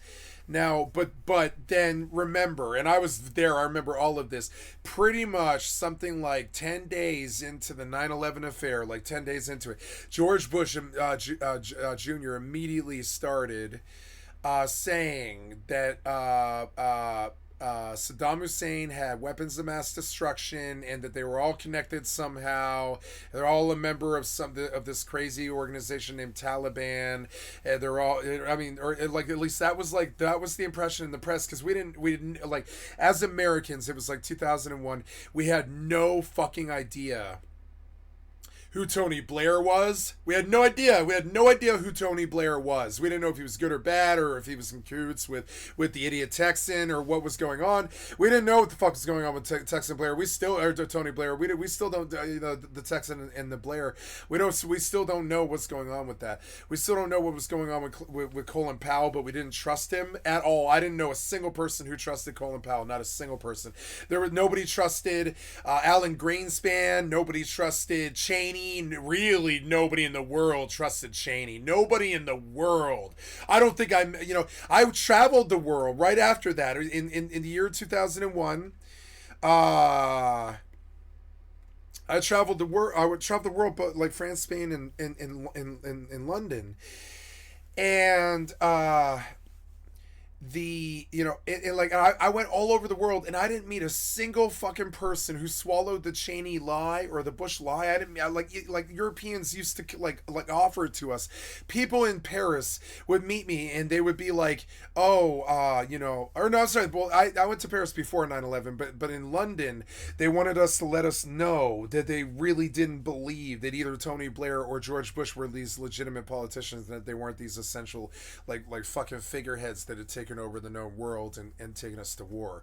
But I was on about what the status of their lie was about 10 days into the fucking affair, right after 9/11. They were like, we're going into Afghanistan to get Osama bin Laden, who's taking credit for this. we're also really, really worried that Saddam Hussein is just gonna nuke New York or the Pentagon. So we're actually going into Iraq. We're actually going into Iraq to look for weapons of mass destruction. And if Saddam Hussein doesn't submit to the fucking searching of the weapons of mass destruction, we do something nasty like nuke Saddam Hussein. That was the vibe at the time. They were like, if he doesn't submit to weapons of mass destruction searches, we're just gonna blow up the fucking country to stop them from nuking us. And that was just, that was kind of the attitude. It was just insane. And we were like, what the fuck are you talking about, Bush? The entire world was like this. It was insane. It's just like when Trump talks. The only people who don't ask, what the fuck are you talking about, are the people who have completely swallowed the semen that is Trump. Like, I'm dead serious. They've just like swallowed that fucking lie. But in Bush, it was like the entire known world. Republicans, leftists, rightists, it didn't matter. Brits, US, French, it didn't matter. The entire known world, like people like Harold and Kumar were making fun of George Bush on their Guantanamo Bay film about terrorism and shit like this. There was a lot of cutting jokes about racism and terrorism in that movie, where the whole known world was full blown like accusing George Bush of 9/11. Fahrenheit 9/11 was out, Bowling for Columbine, and all this other stuff. It was just insane, and like. And the zeitgeist was saying that it was all about fear. I remember this whole period. And then finally, around 2003, like, our armed troops even were like, Bush. Even the armed troops were like this. Like, everybody in the world was like this. They were like, Bush, which is it? Is it did Saddam Hussein do this? Did he bomb 9/11? And is he gonna nuke America? Because we love America. The whole world loves America. They don't. Most of them, anyways. Whole world loves America. They don't want Saddam Hussein to nuke you. So they're really, really worried, and they need to see it. They're taking their cues from America. They need to know if they need to be worried about a nuclear war.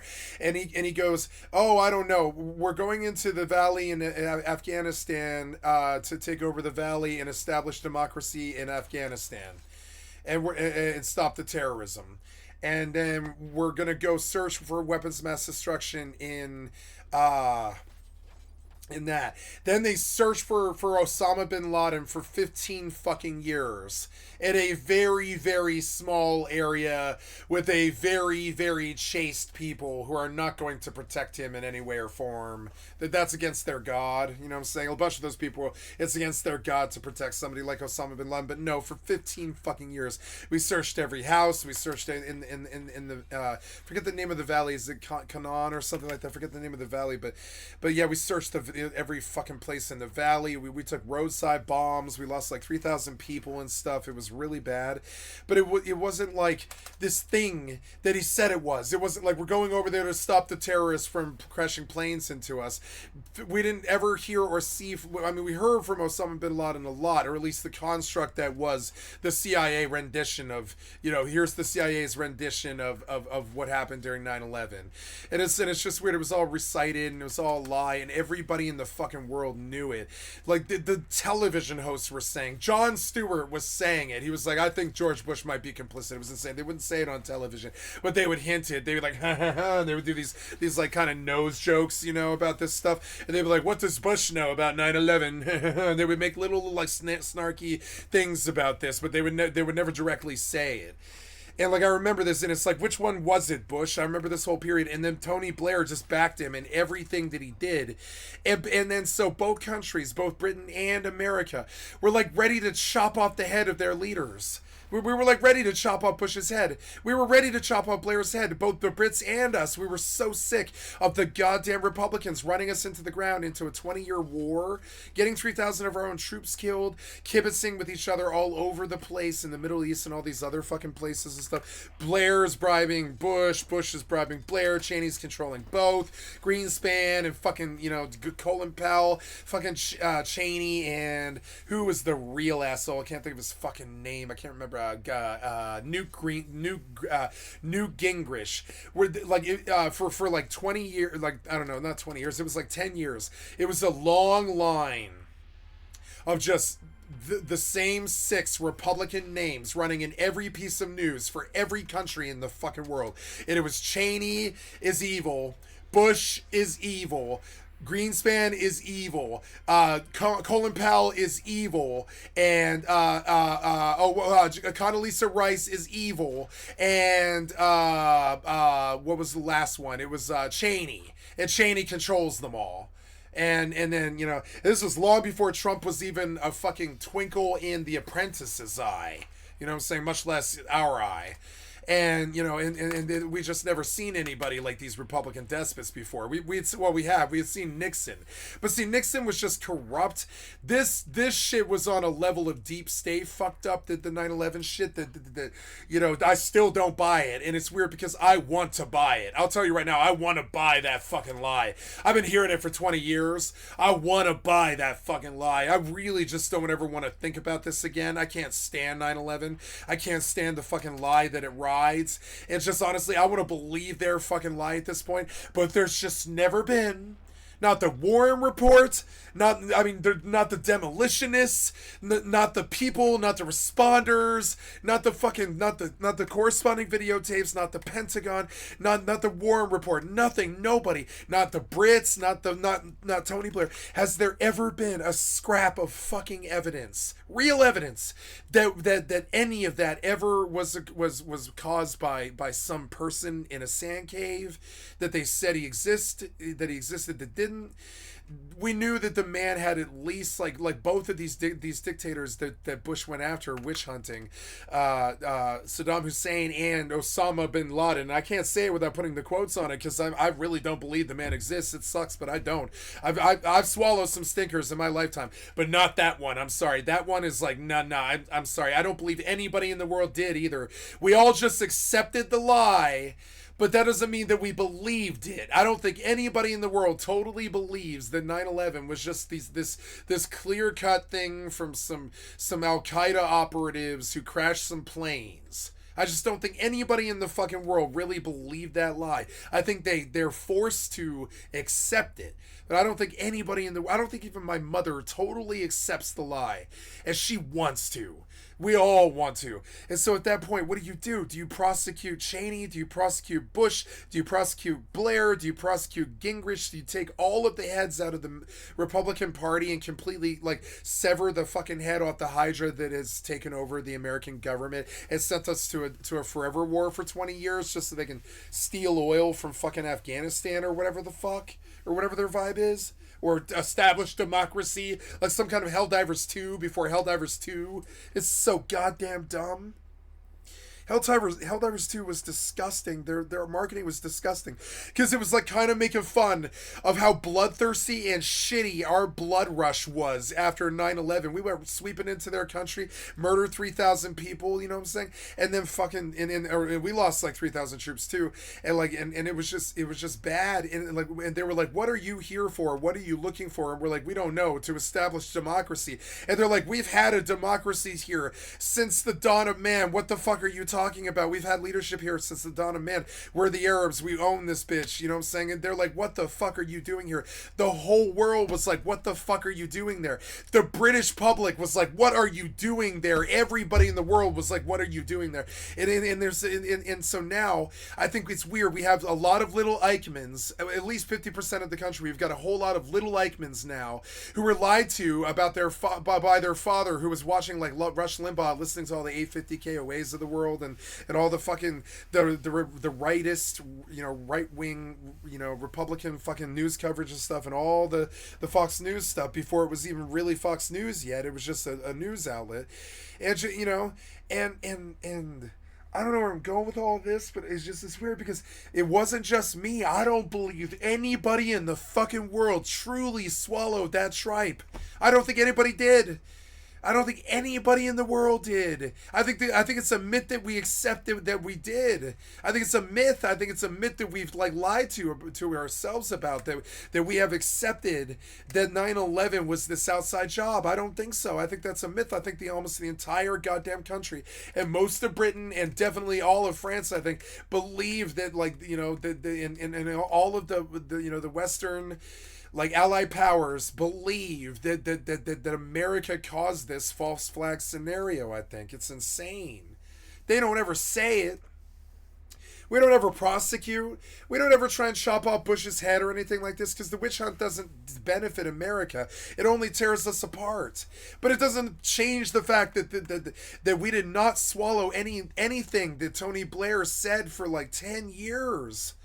A single rally in London on the 15th of February. We thought he was a worse liar than Bush. I mean, I do. I still think this. I think he was not a worse liar than Bush. About as complicit. About as complicit. I think they're both mass killers. I'm sorry to make these like terrible allegations and stuff. I'm just telling you what I believe deep down since 2001. And everybody that I knew, and people in other countries and stuff too that we met, were like, yeah, you guys got to throw that Bush in jail. I would hear that from fucking Brits and French people and stuff like that. You got to throw that guy in jail. And I was just like, what? He's the president. You know what I'm saying? We're not gonna throw his ass in jail. He didn't fucking crash the planes, you know?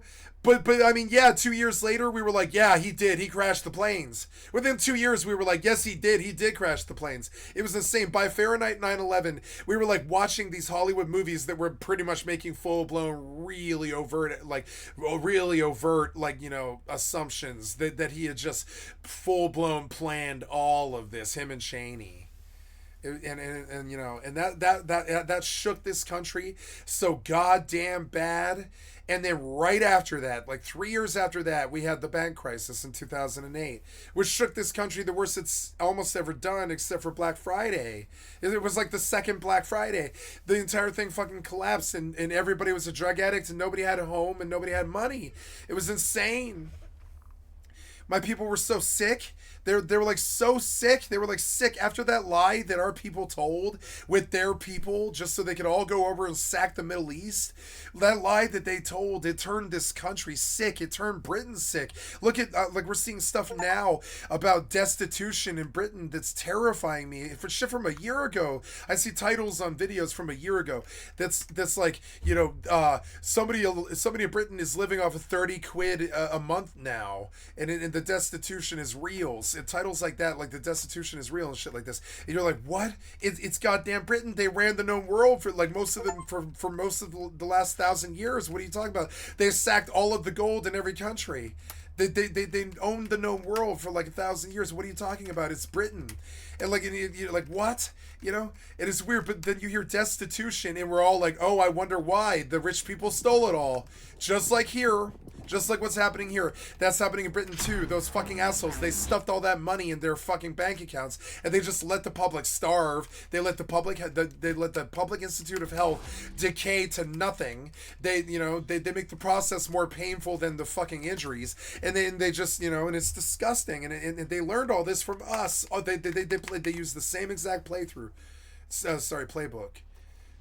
I didn't mean to get caught up on 9/11. I was trying to talk about Tony Blair. But see, understand, I'm just trying to provide what I remember America's attitude towards Tony Blair is that him and George Bush were sucking each other's dick to fucking pull off the fucking greatest, Middle East oil bank heist in history.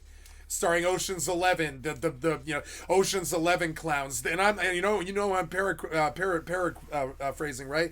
It's South Park. They redid South Park with like Condoleezza Rice and fucking you can see the South Park skit where they're all like Ocean's 11 is George Bush and Cheney and Condoleezza Rice and fucking like all of the Republican Party pretty much.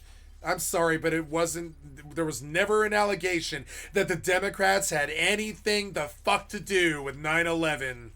I hate to say it, but I mean, we weren't even in power but the leftists were not in power up until we were up in power until 98 and stuff. But he was in power for about a year when that happened, and in 2001 he had been in power for a year. He won in the year 2000, and we haven't really it was just insane. We haven't really recovered. We Clinton had left the country in a good state, but it wasn't amazing. It wasn't amazing. And so then, and then suddenly we have this long, spate of, Republican criminals that all of the world's media is making this assumption that they're, stealing from us and shit, and we don't know. And we're, the butt of the world joke because our government has become this, runaway train that's just taking us off to the Middle East so we can go steal oil. And that was like that was the implication. And the entire time, Al Jazeera, the world's media, Democracy Now, fucking, you know, Alex Jones, everybody in the fucking world was making this, and that was back when Alex Jones was respected. Like we're making these public outages saying that George Bush had just full-blown killed 3,000 of our own people. I've heard Alex Jones say that before. You know what I'm saying? It's insane. So like, and so then we all went nuts. I kind of like just joined the truther scene, and I was like, I don't know what to believe, but I need to study with the people that are scared of this. And when I got out of it, I began to understand that we all began to understand that the fear that was exactly the only thing that they wanted, and being afraid of them all the time doesn't help really. And so I'm afraid of Tony Blair, and he hasn't held power in, I don't know, a long time. But I'm afraid of Tony Blair. I'm afraid of Tony Blair. I'm more afraid of Tony Blair than scorpions or snakes or something. I'm full-blown afraid of George Bush. I'm afraid of George Bush and Tony Blair. I'm really afraid of them. I think they did something really fucking horrible. And like, I think they're just rotting in their dead corpses of their like elderly lives now after they successfully destroyed the world or whatever. And I fear them. I fear their memory. I fear what they set up in the future. I can't believe the debacle we had with Trump, because if you really think about it, I don't think Trump was with these guys. On top of it, you've got a fucking bifurcated Republican, worthless ass Republican Party that's bifurcated. One's this deep state piece of shit, George Bush, Cheney, fucking fucked out deep state, fucked up bullshit entity, you know, the American Taliban. It's the, you know, the Tea Party. The Koch brothers. We have them. We have the deep state. That's the piece of shit fucking side of the Republican Party. They killed 3,000 of our own troops in 9/11. We fucking hate these assholes. They sent us to they sent us to Vietnam. They sent us to, you know, they sent us to World War II, kind of. It's insane. I mean, like, they just send us to war all the fucking time, right? So you couldn't say there was a liberal anywhere the fuck near 9/11. No, there wasn't one in power for a long time. Kerry lost. No, Clinton had peacefully resigned. Well, not peacefully. He got impeached. I mean, he got impeached. You know, Clinton had been impeached. It was just insane. It was just, you know, it was nuts. And like, you know, in comes Bush, and the worst debacle that America had ever faced, short of Vietnam. And it was just insane. And the whole world was like, we know what's going on. We know what's happening. We know what's causing this. They're in cahoots. Like, you know, all of the internet is abuzz about it like that. You can go back and find the fucking videos. Go watch Zeitgeist, and you'll hear everything that I'm talking about. Every word that I'm saying. You'll hear him repeat every word that I've said. They'll be like, Building 7 didn't burn. Nothing hit Building 7, but it burned down. Nothing hit it. Nothing, no planes, nothing, no bombs, nothing. But the motherfucker burned down because they burned those buildings down. They burned those buildings down. That was a controlled demolition. There was a plane crash on the front lawn of the Pentagon, and when I saw it, it was as if a tiny rocket the size of like a missile had exploded on the front lawn of the Pentagon. There was not a single bit of wreckage except for some like missile body parts. That was it. There was no rotors or plane parts or few burning jet fuel or anything. It was a few fires next to a burning missile is what hit the fucking Pentagon lawn. And they said that was a fucking Cessna. They said that was a Cessna. Why would they crash a Cessna into the Pentagon lawn 12 minutes after they crashed a fucking plane into the fucking, into the World Trade Center in New York? What does that serve? Why would you crash a Cessna into and who's in the Cessna? And they never answered any of these questions. What's with the Cessna? Who died in it? Well, I mean, was it apparently some suicidal guys were in it or some shit? And now either if they're alive, they're in Guantanamo Bay, and if they're dead, they're in a pauper's grave somewhere, or something like this. And we're just like, no. Where's the proof of any of this shit? Where's the proof that there's weapons of mass destruction? Where's the proof that Osama bin Laden exists? Where's the fucking proof that he did this? Where's the proof that you didn't do this? Like, what happened to Building 7? Why did Prescott Bush take a $7 billion fucking fucking insurance payment for Building 7. That's Prescott Bush. That's Baby Bush's grandfather. Took a $7 billion direct fucking payment. And so did a bunch of other weird people like Enron. A bunch of crazy records burned. And we all thought, literally, I have British people talking about the records that burned in Building 7. And that was the Enron records of when all the rich people stole all the money that one time in Enron. Do you remember that? The rich people just sort of stole the money. They just ran off with it. You remember Enron? They just sort of ran off with the money. It was gone the next day. It was just like, $100 billion is gone now. Sorry. And it was just crazy. And we found out later that in Building 7 was pretty much all of Enron's records, all of Prescott Bush's records, all of Cheney's records, all this crazy shit. So the same day that they crash a fucking plane into the fucking building, like, right, the same fucking day, they destroy all of their financial records in a building a block and a half down that took no hits, no planes, nothing at all. And eventually you're just like, why? Like, why did all of this happen? What did we do to you? Do we need oil from the Middle East? Are we that poor? Do we really dislike Arab people this much that we have to go over to their country and tell them what to do? Like, it was just so weird. It was like it was. Are you that racist, Republicans, that we need to go over there and tell them what a democracy is? Like, they haven't been doing that for millions of years. It was just really weird. And so our guys were like, I'm not doing conscription. I was like, I'm not doing conscription. I'll fucking either fight the pigs, fucking conscientious object to Canada, or fucking just full-blown fuck off and leave like, we thought it was lead a like, honestly, my crew thought it was lead a revolution in the food not bombs, like, fucking side of like, activism and stuff is just lead a peaceful revolution like Mahatma Gandhi and demand the truth from our fucking leadership, or we just occupy until they can't do anything anymore. They can't steal anymore. We occupy until they can't steal anymore without us finding out about it. So then eventually we just get the truth. We prosecute Bush and Cheney for what the fuck they did. Our people can heal. The victims can understand what happened. We all know what they wanted. They wanted to go to Middle East. They just like Pearl Harbor. The public would not condone going to the Middle East. Not especially not after. We wouldn't have condoned before it. But then after, we really didn't want to go to the Middle East. Nobody in the fucking country wanted to go to the Middle East. Nobody did. There were some bloodthirsty bastards and generals and stuff, but nobody in the country wanted to go to the Middle East. It was a resounding like 92% or something like that. It was like, no, we don't want to go to the fucking Middle East. Nobody believed their lie. The public would not condone it. So they were just, all right, fine. They crashed planes into their own buildings. It's fucked up. I know how fucked up what I'm saying is, but I mean, and Tony Blair was the linchpin for like all of it without his say so and without his kibitzing and all the stuff that he did with Bush. This would never have been possible for them.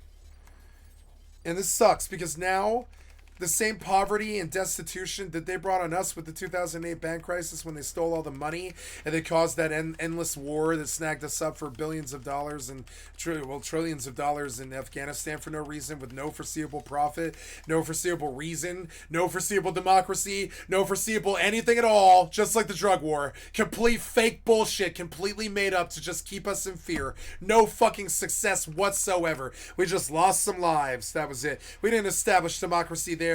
We left that motherfucker and they were desperate for us to stay because there was no democracy. We didn't establish anything there. We didn't do shit there. We just killed a bunch of people, wasted trillions of dollars, and stole their oil.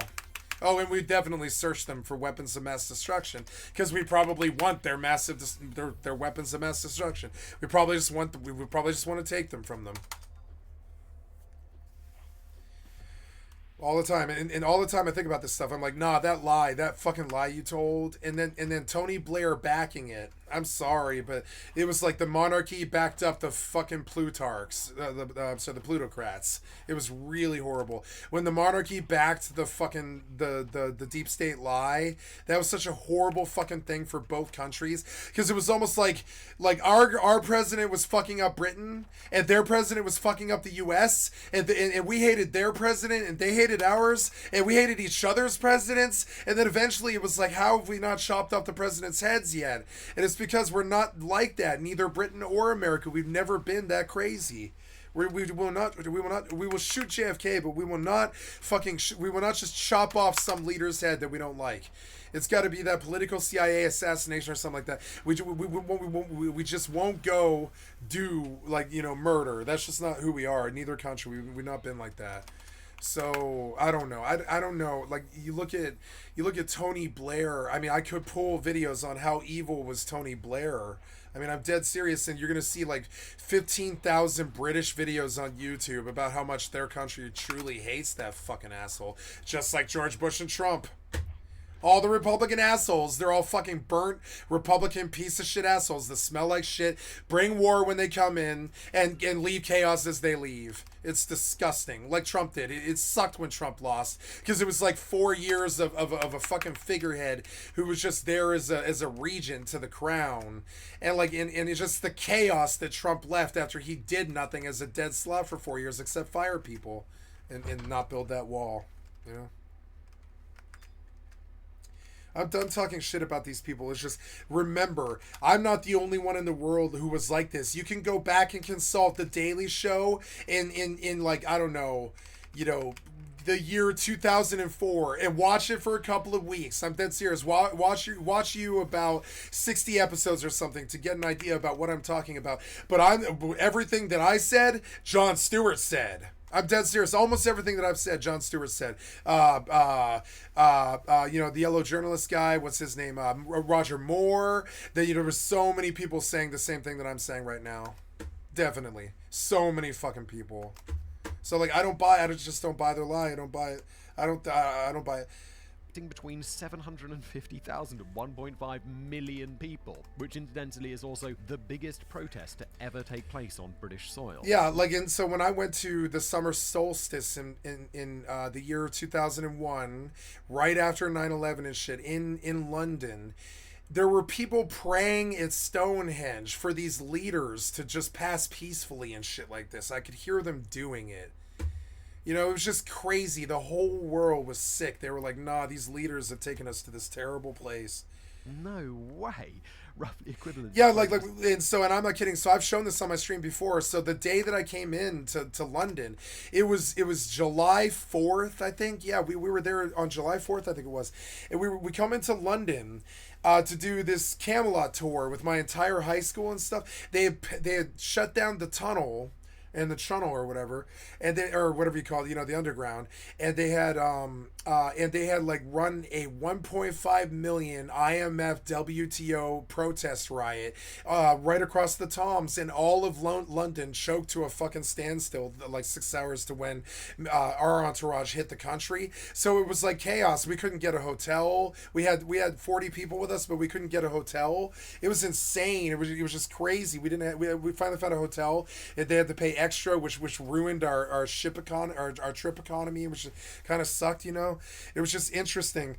The whole thing was interesting, and I saw firsthand the power of 1.5 million pissed off British people who want to fucking like boil Tony Blair's head on a fucking platter. They full-blown do. I don't know if you guys have seen it, but especially the right wing in London right now is fucking pissed off at the leadership letting the National Institute of Health die.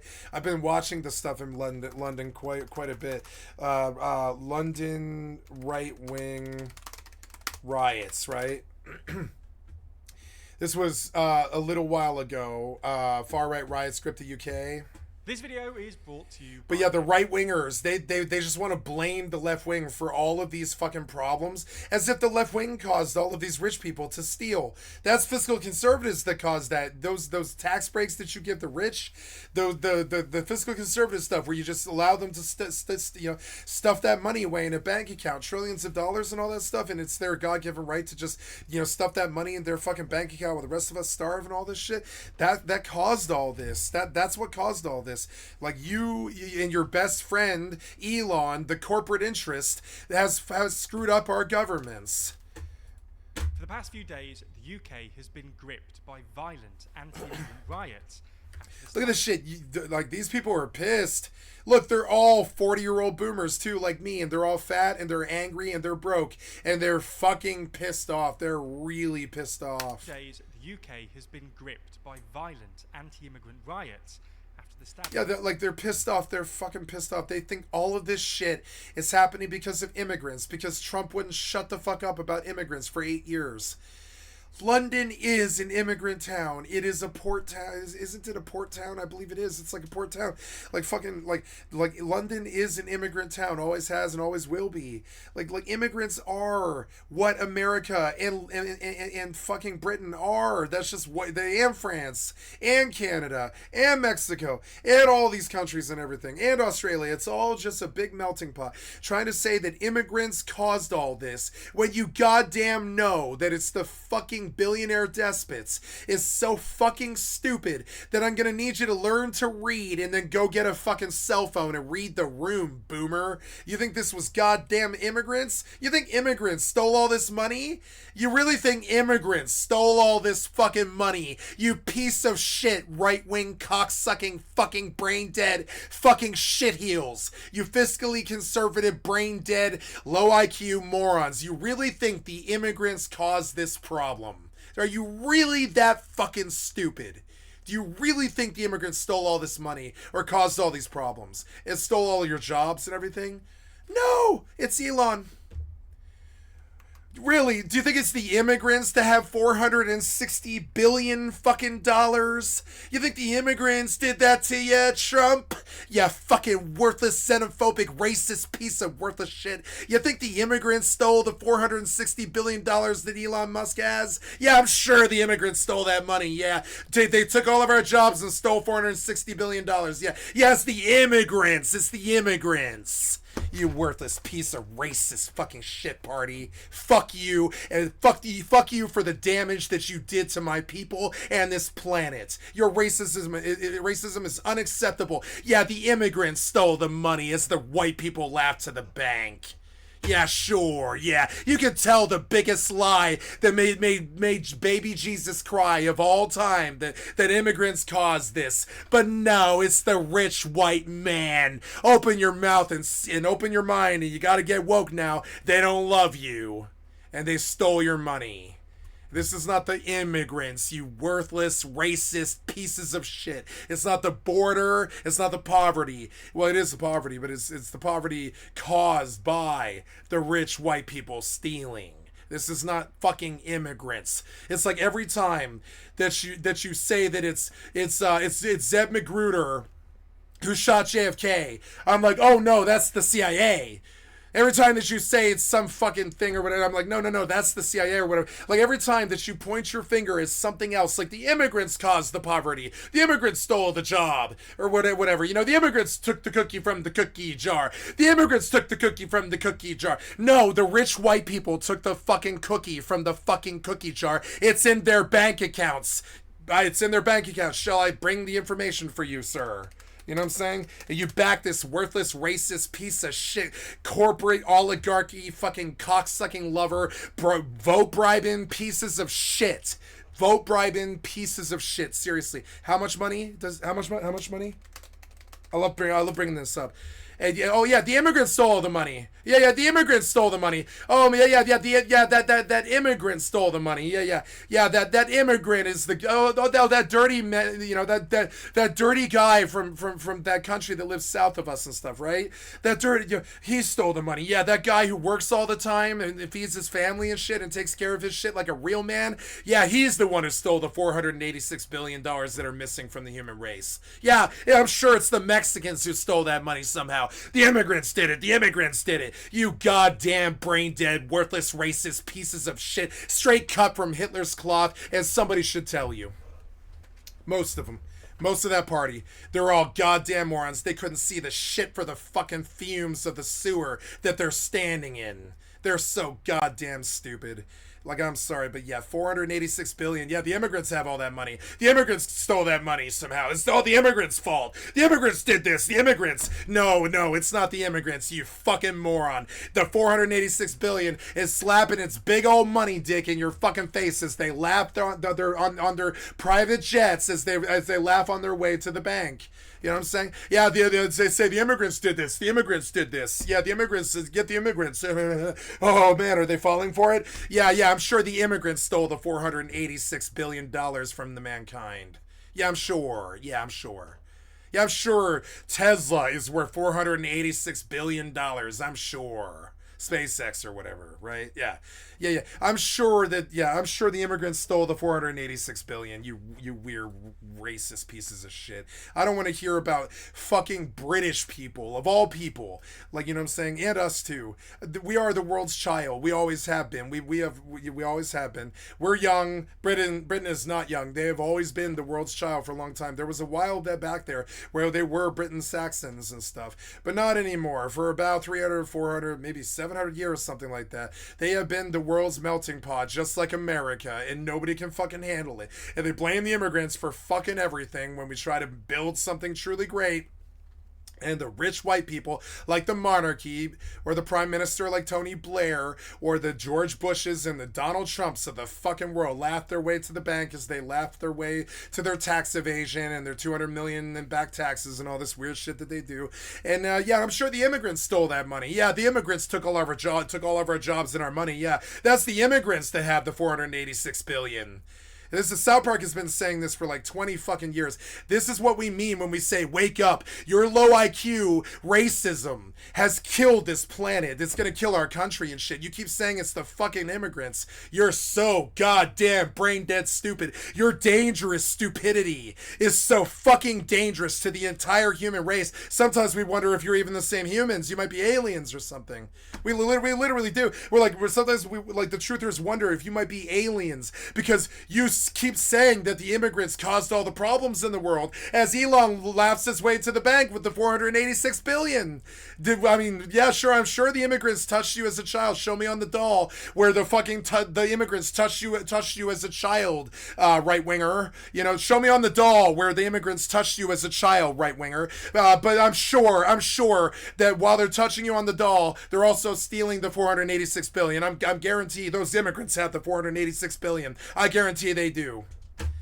And it's just so dumb. I'm sorry I'm so sarcastic, but it's like listening to you lie that racist bullshit for 27 fucking years or something like that of my lifetime. I'm just straight done with your dangerous fucking foul, profane piece of shit, straight from hell, built from Satan fucking stupidity. It's just full-blown stupidity. You can keep on blaming the immigrants if you want, you worthless, brain-dead, racist piece of shit right-wingers. And I mean what I say, and those words do fit. They do. Your stupidity is racism, and it's fucking terrible, and you will not see the shit for the trees, and you can't see the forest for the fucking trees and the actual thieves. You can't see them. You're blind to the thieves in the fucking temple. You think that all the immigrants standing outside begging for a dime and trying to get a job and trying to make it and make us a stronger country and all this somehow stole $486 billion and destroyed the country and made America so it's not great anymore. No. People like Trump destroyed the country and made the country not great anymore. Rich white people. I know I sound like I don't like white people. It's because I don't. Most of our problems come directly from them. They stole $486 billion in the last 5 years or something like that, and they just run off to their bank account while fucking people starve outside the supermarket mega store. I'm not cool with it. Fuck these worthless pieces of shit. Fuck your racism. Fuck your Republican Party. If you're a right-winger, get the fuck out of the channel. Not welcome, etc. Take your absolutely the fuck racist, and not you, but I mean like that party. Take your racist shit and go fuck yourself, and please don't cause another 9/11 or Nixon, Watergate, or COVID bungle. Please don't cause any more wars or depressions or bank crises or anything like that. Please do not cause anything more like that. Can you lay any of that on a Democrat? Any of it? Can you lay the Vietnam War on a Democrat? Can you lay 9/11 on a Democrat? Can you lay COVID on a Democrat? No. Not that I'm pro-Democrat, fuck them. But I mean, like, understand, they're the people who do nothing while you guys steal the 486 billion. The rich white people. The Democrats are the people who do nothing and lose while you steal. I don't like them either. You know what I'm saying? So fuck them. Both of them. Yeah, the immigrants did this. The immigrants ruined the UK. Yeah, they're the ones sitting up there in that White Palace with all that gold, sitting and sucking on the Pope's cock and all that. It's the immigrants. Yeah, the immigrants destroyed UK. You know what I'm saying? And I'm glad South Park fucking made fun of you. Your ignorance is so goddamn dangerous. English town of Southport followed by a slew of social media posts falsely claiming the perpetrator was a Muslim asylum seeker. Yeah, usually falsely saying this or falsely saying that so we can start some race war. It's so goddamn dumb. It's so Charles Manson every time a white guy shows up. It's so stupid. The white guy always wants to start some race war. It's so fucking dumb. Mr. Keir Starmer quickly signalled that he would be taking a hardline stance towards the riots. You don't make me look good. It causes me an identity crisis. It's kind of fucked up. Don't call me white. You know what I'm saying? Of swift and strict sentences.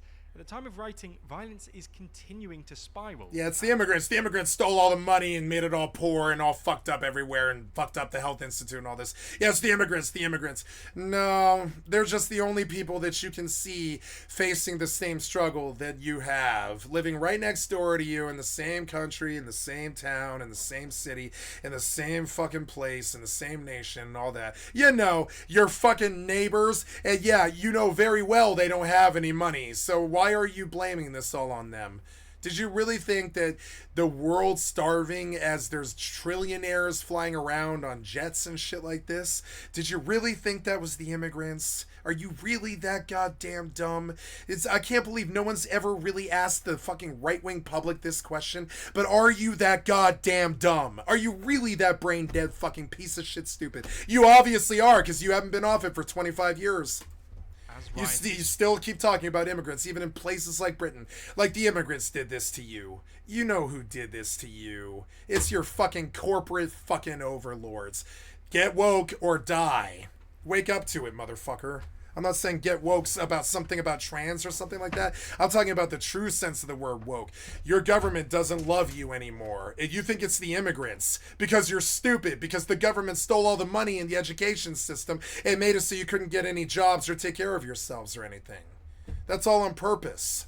They let the health institute die, so you're sick all the time. That's all fucking on purpose. They run it bureaucratically into the ground and they steal money, gold toilet seats and all this shit. Why do you think they do that? They do that because they know that you stay stuck on stupid and you just stay stuck on xenophobia and racism from thousands of years ago when we weren't like civilized internet beings, but we're civilized internet beings now. We just don't need to do this fucking racism. It is not the fucking immigrants that caused this poverty. It is the rich people who stole all the money, gilded their churches with gold, gilded their palaces with gold, and fly around with like jet setting around like tort lawyers and shit like Tay. And I'm terribly sorry, but I mean that's the state of things. You keep blaming your brothers and your sisters down here in the muck with the rest of us. That's what it's like when you're down here with the rest of us, you know? Like Social Distortion sings, like Elliot sang from Social Distortion. That's what it's like when you're down here with the rest of us, you know what I'm saying? Like let's do some Social D. Down here with the rest of us. You think it's immigrants? Fuck no. That guy standing next to you at the unemployment line? No, that's your friend. That's the guy who's going to help you rebuild your country back up to something and populate it after the war. Like, I'm dead serious, dude. Like, you know, but trust me, you're down here with the rest of us. You think the immigrants stole your money? Oh, man, no, man. I know you really hate that immigrant. I know you do. Oh, man, we're going to hate us some immigrants or whatever, you know, hot shower or whatever. But no, it's really just not like that. It's your corporate rich white overlords. I know you just can't seem to stomach that fact. Durka-dur, rabble. But I mean, no, it is your rich white corporate overlords. Bow to your daddy Elon Musk. Go take his vote bribe. Come on. You work hard now to put the food on the table. You're working for the men who don't even know your name. That's the way that it goes when you're down here with the rest of us. You might lose now your beautiful children, your happy home, yeah, and your beautiful wife. That's the way it goes when you're down here with the rest of us, right? And so that guy standing next to you at the unemployment line who's Pakistani or whatever, do you really think he's your fucking enemy? It's Elon. It's always been Elon. It's always been the Tea Party and the Richards of the world. You know, the Warren Buffetts, the Cheneys. The rich people of the world. You'll suffer hard now as you bury your loved ones. You'll suffer hard now when you lose your best friend. That's the way that it goes when you're down here with the rest of us. And yeah, and by the rest of us, we mean every nationality of man on Earth. That's what it's like when you're down here with the rest of us. It's not the immigrant that's your fucking enemy, you goddamn clueless racist piece of shit.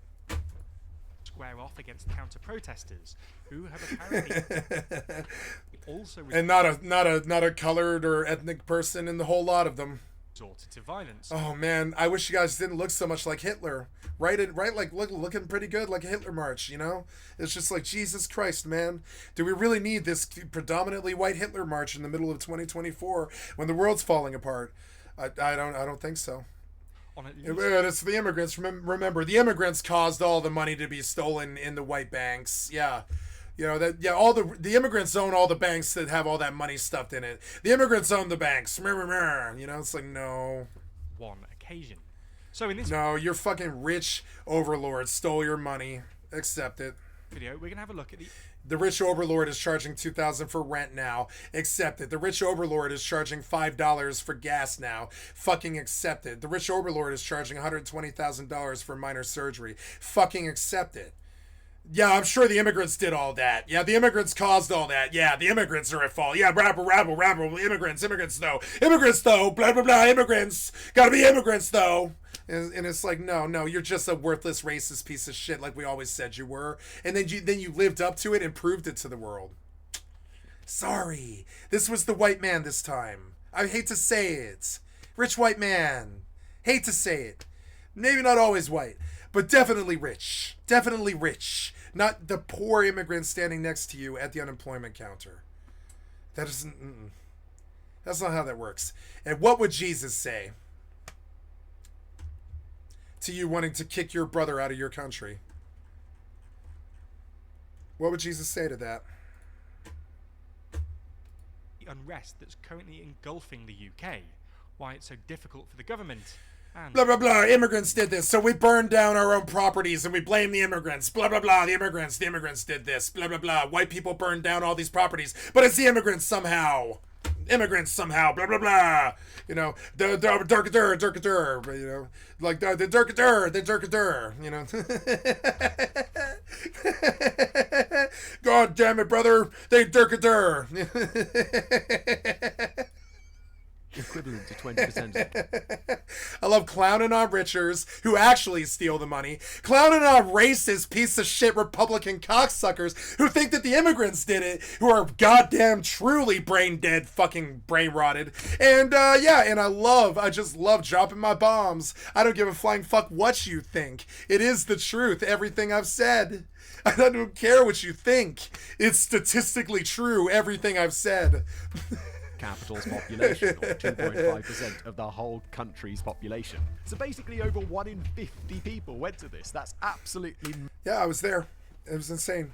I was there that day when they did the WTO IMF riots across the Toms on July 4th or 6th or something like that, 2001. I was actually fucking there. I was there for that fucking riot. I showed you footage like a couple of weeks ago. I was there for that shit. We were trying to get a fucking hotel for like 8 hours or something like that. It was insane. We have 40 people. I was there that day when I witnessed how pissed off Britain actually is at the monarchy and the prime minister. Like, Britain's pissed off. This leadership, they've been stealing this money for 70 years or something like that. Britain's pissed off. France is pissed off. America's pissed off. Australia's starting to get there. Everybody's pissed off. Sooner or later, we're going to have to actually maybe take this money from these thieves. So you either can blame your immigrant brother who's standing there next to you in the poverty line, in the chow line, again, or you can actually see who stole the money, you fucking idiots. Thanks for the racism. Thanks for the BLM movement. I really liked it when you stood on those people's necks. You know what I'm saying? Unpopularity like that is the stuff of nightmares for a democratic government, and as a result of the Iraq War alone, it was now perfectly conceivable that Tony Blair and his whole new Labour movement could be heading for electoral oblivion. Oh yeah, so then we went to Iran, which, as I recall, I do not believe was involved. But we definitely went to Iran, didn't we? I think so. But I don't even think Iran was involved in 9/11. I don't think. I mean, I suppose that there might be Muslims in that country that might identify as some fake faction like Al-Qaeda that doesn't exist in the weird American myth lie that they told. But I don't think Iran was involved in that mess. I mean, what was George Bush doing? He was just raping the Middle East and calling it murder.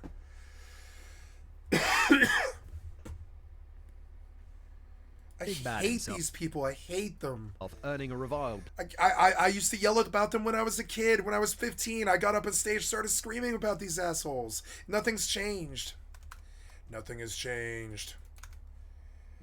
Nothing has changed.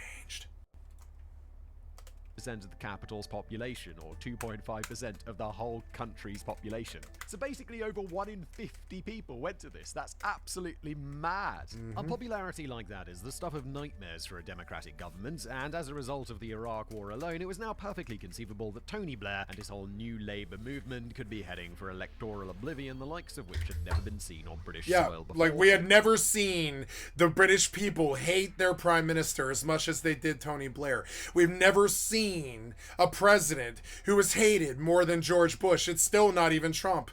We hated George Bush so much more than Trump. It's not even funny. People had him up on dartboards tossing darts at his fucking face and shit.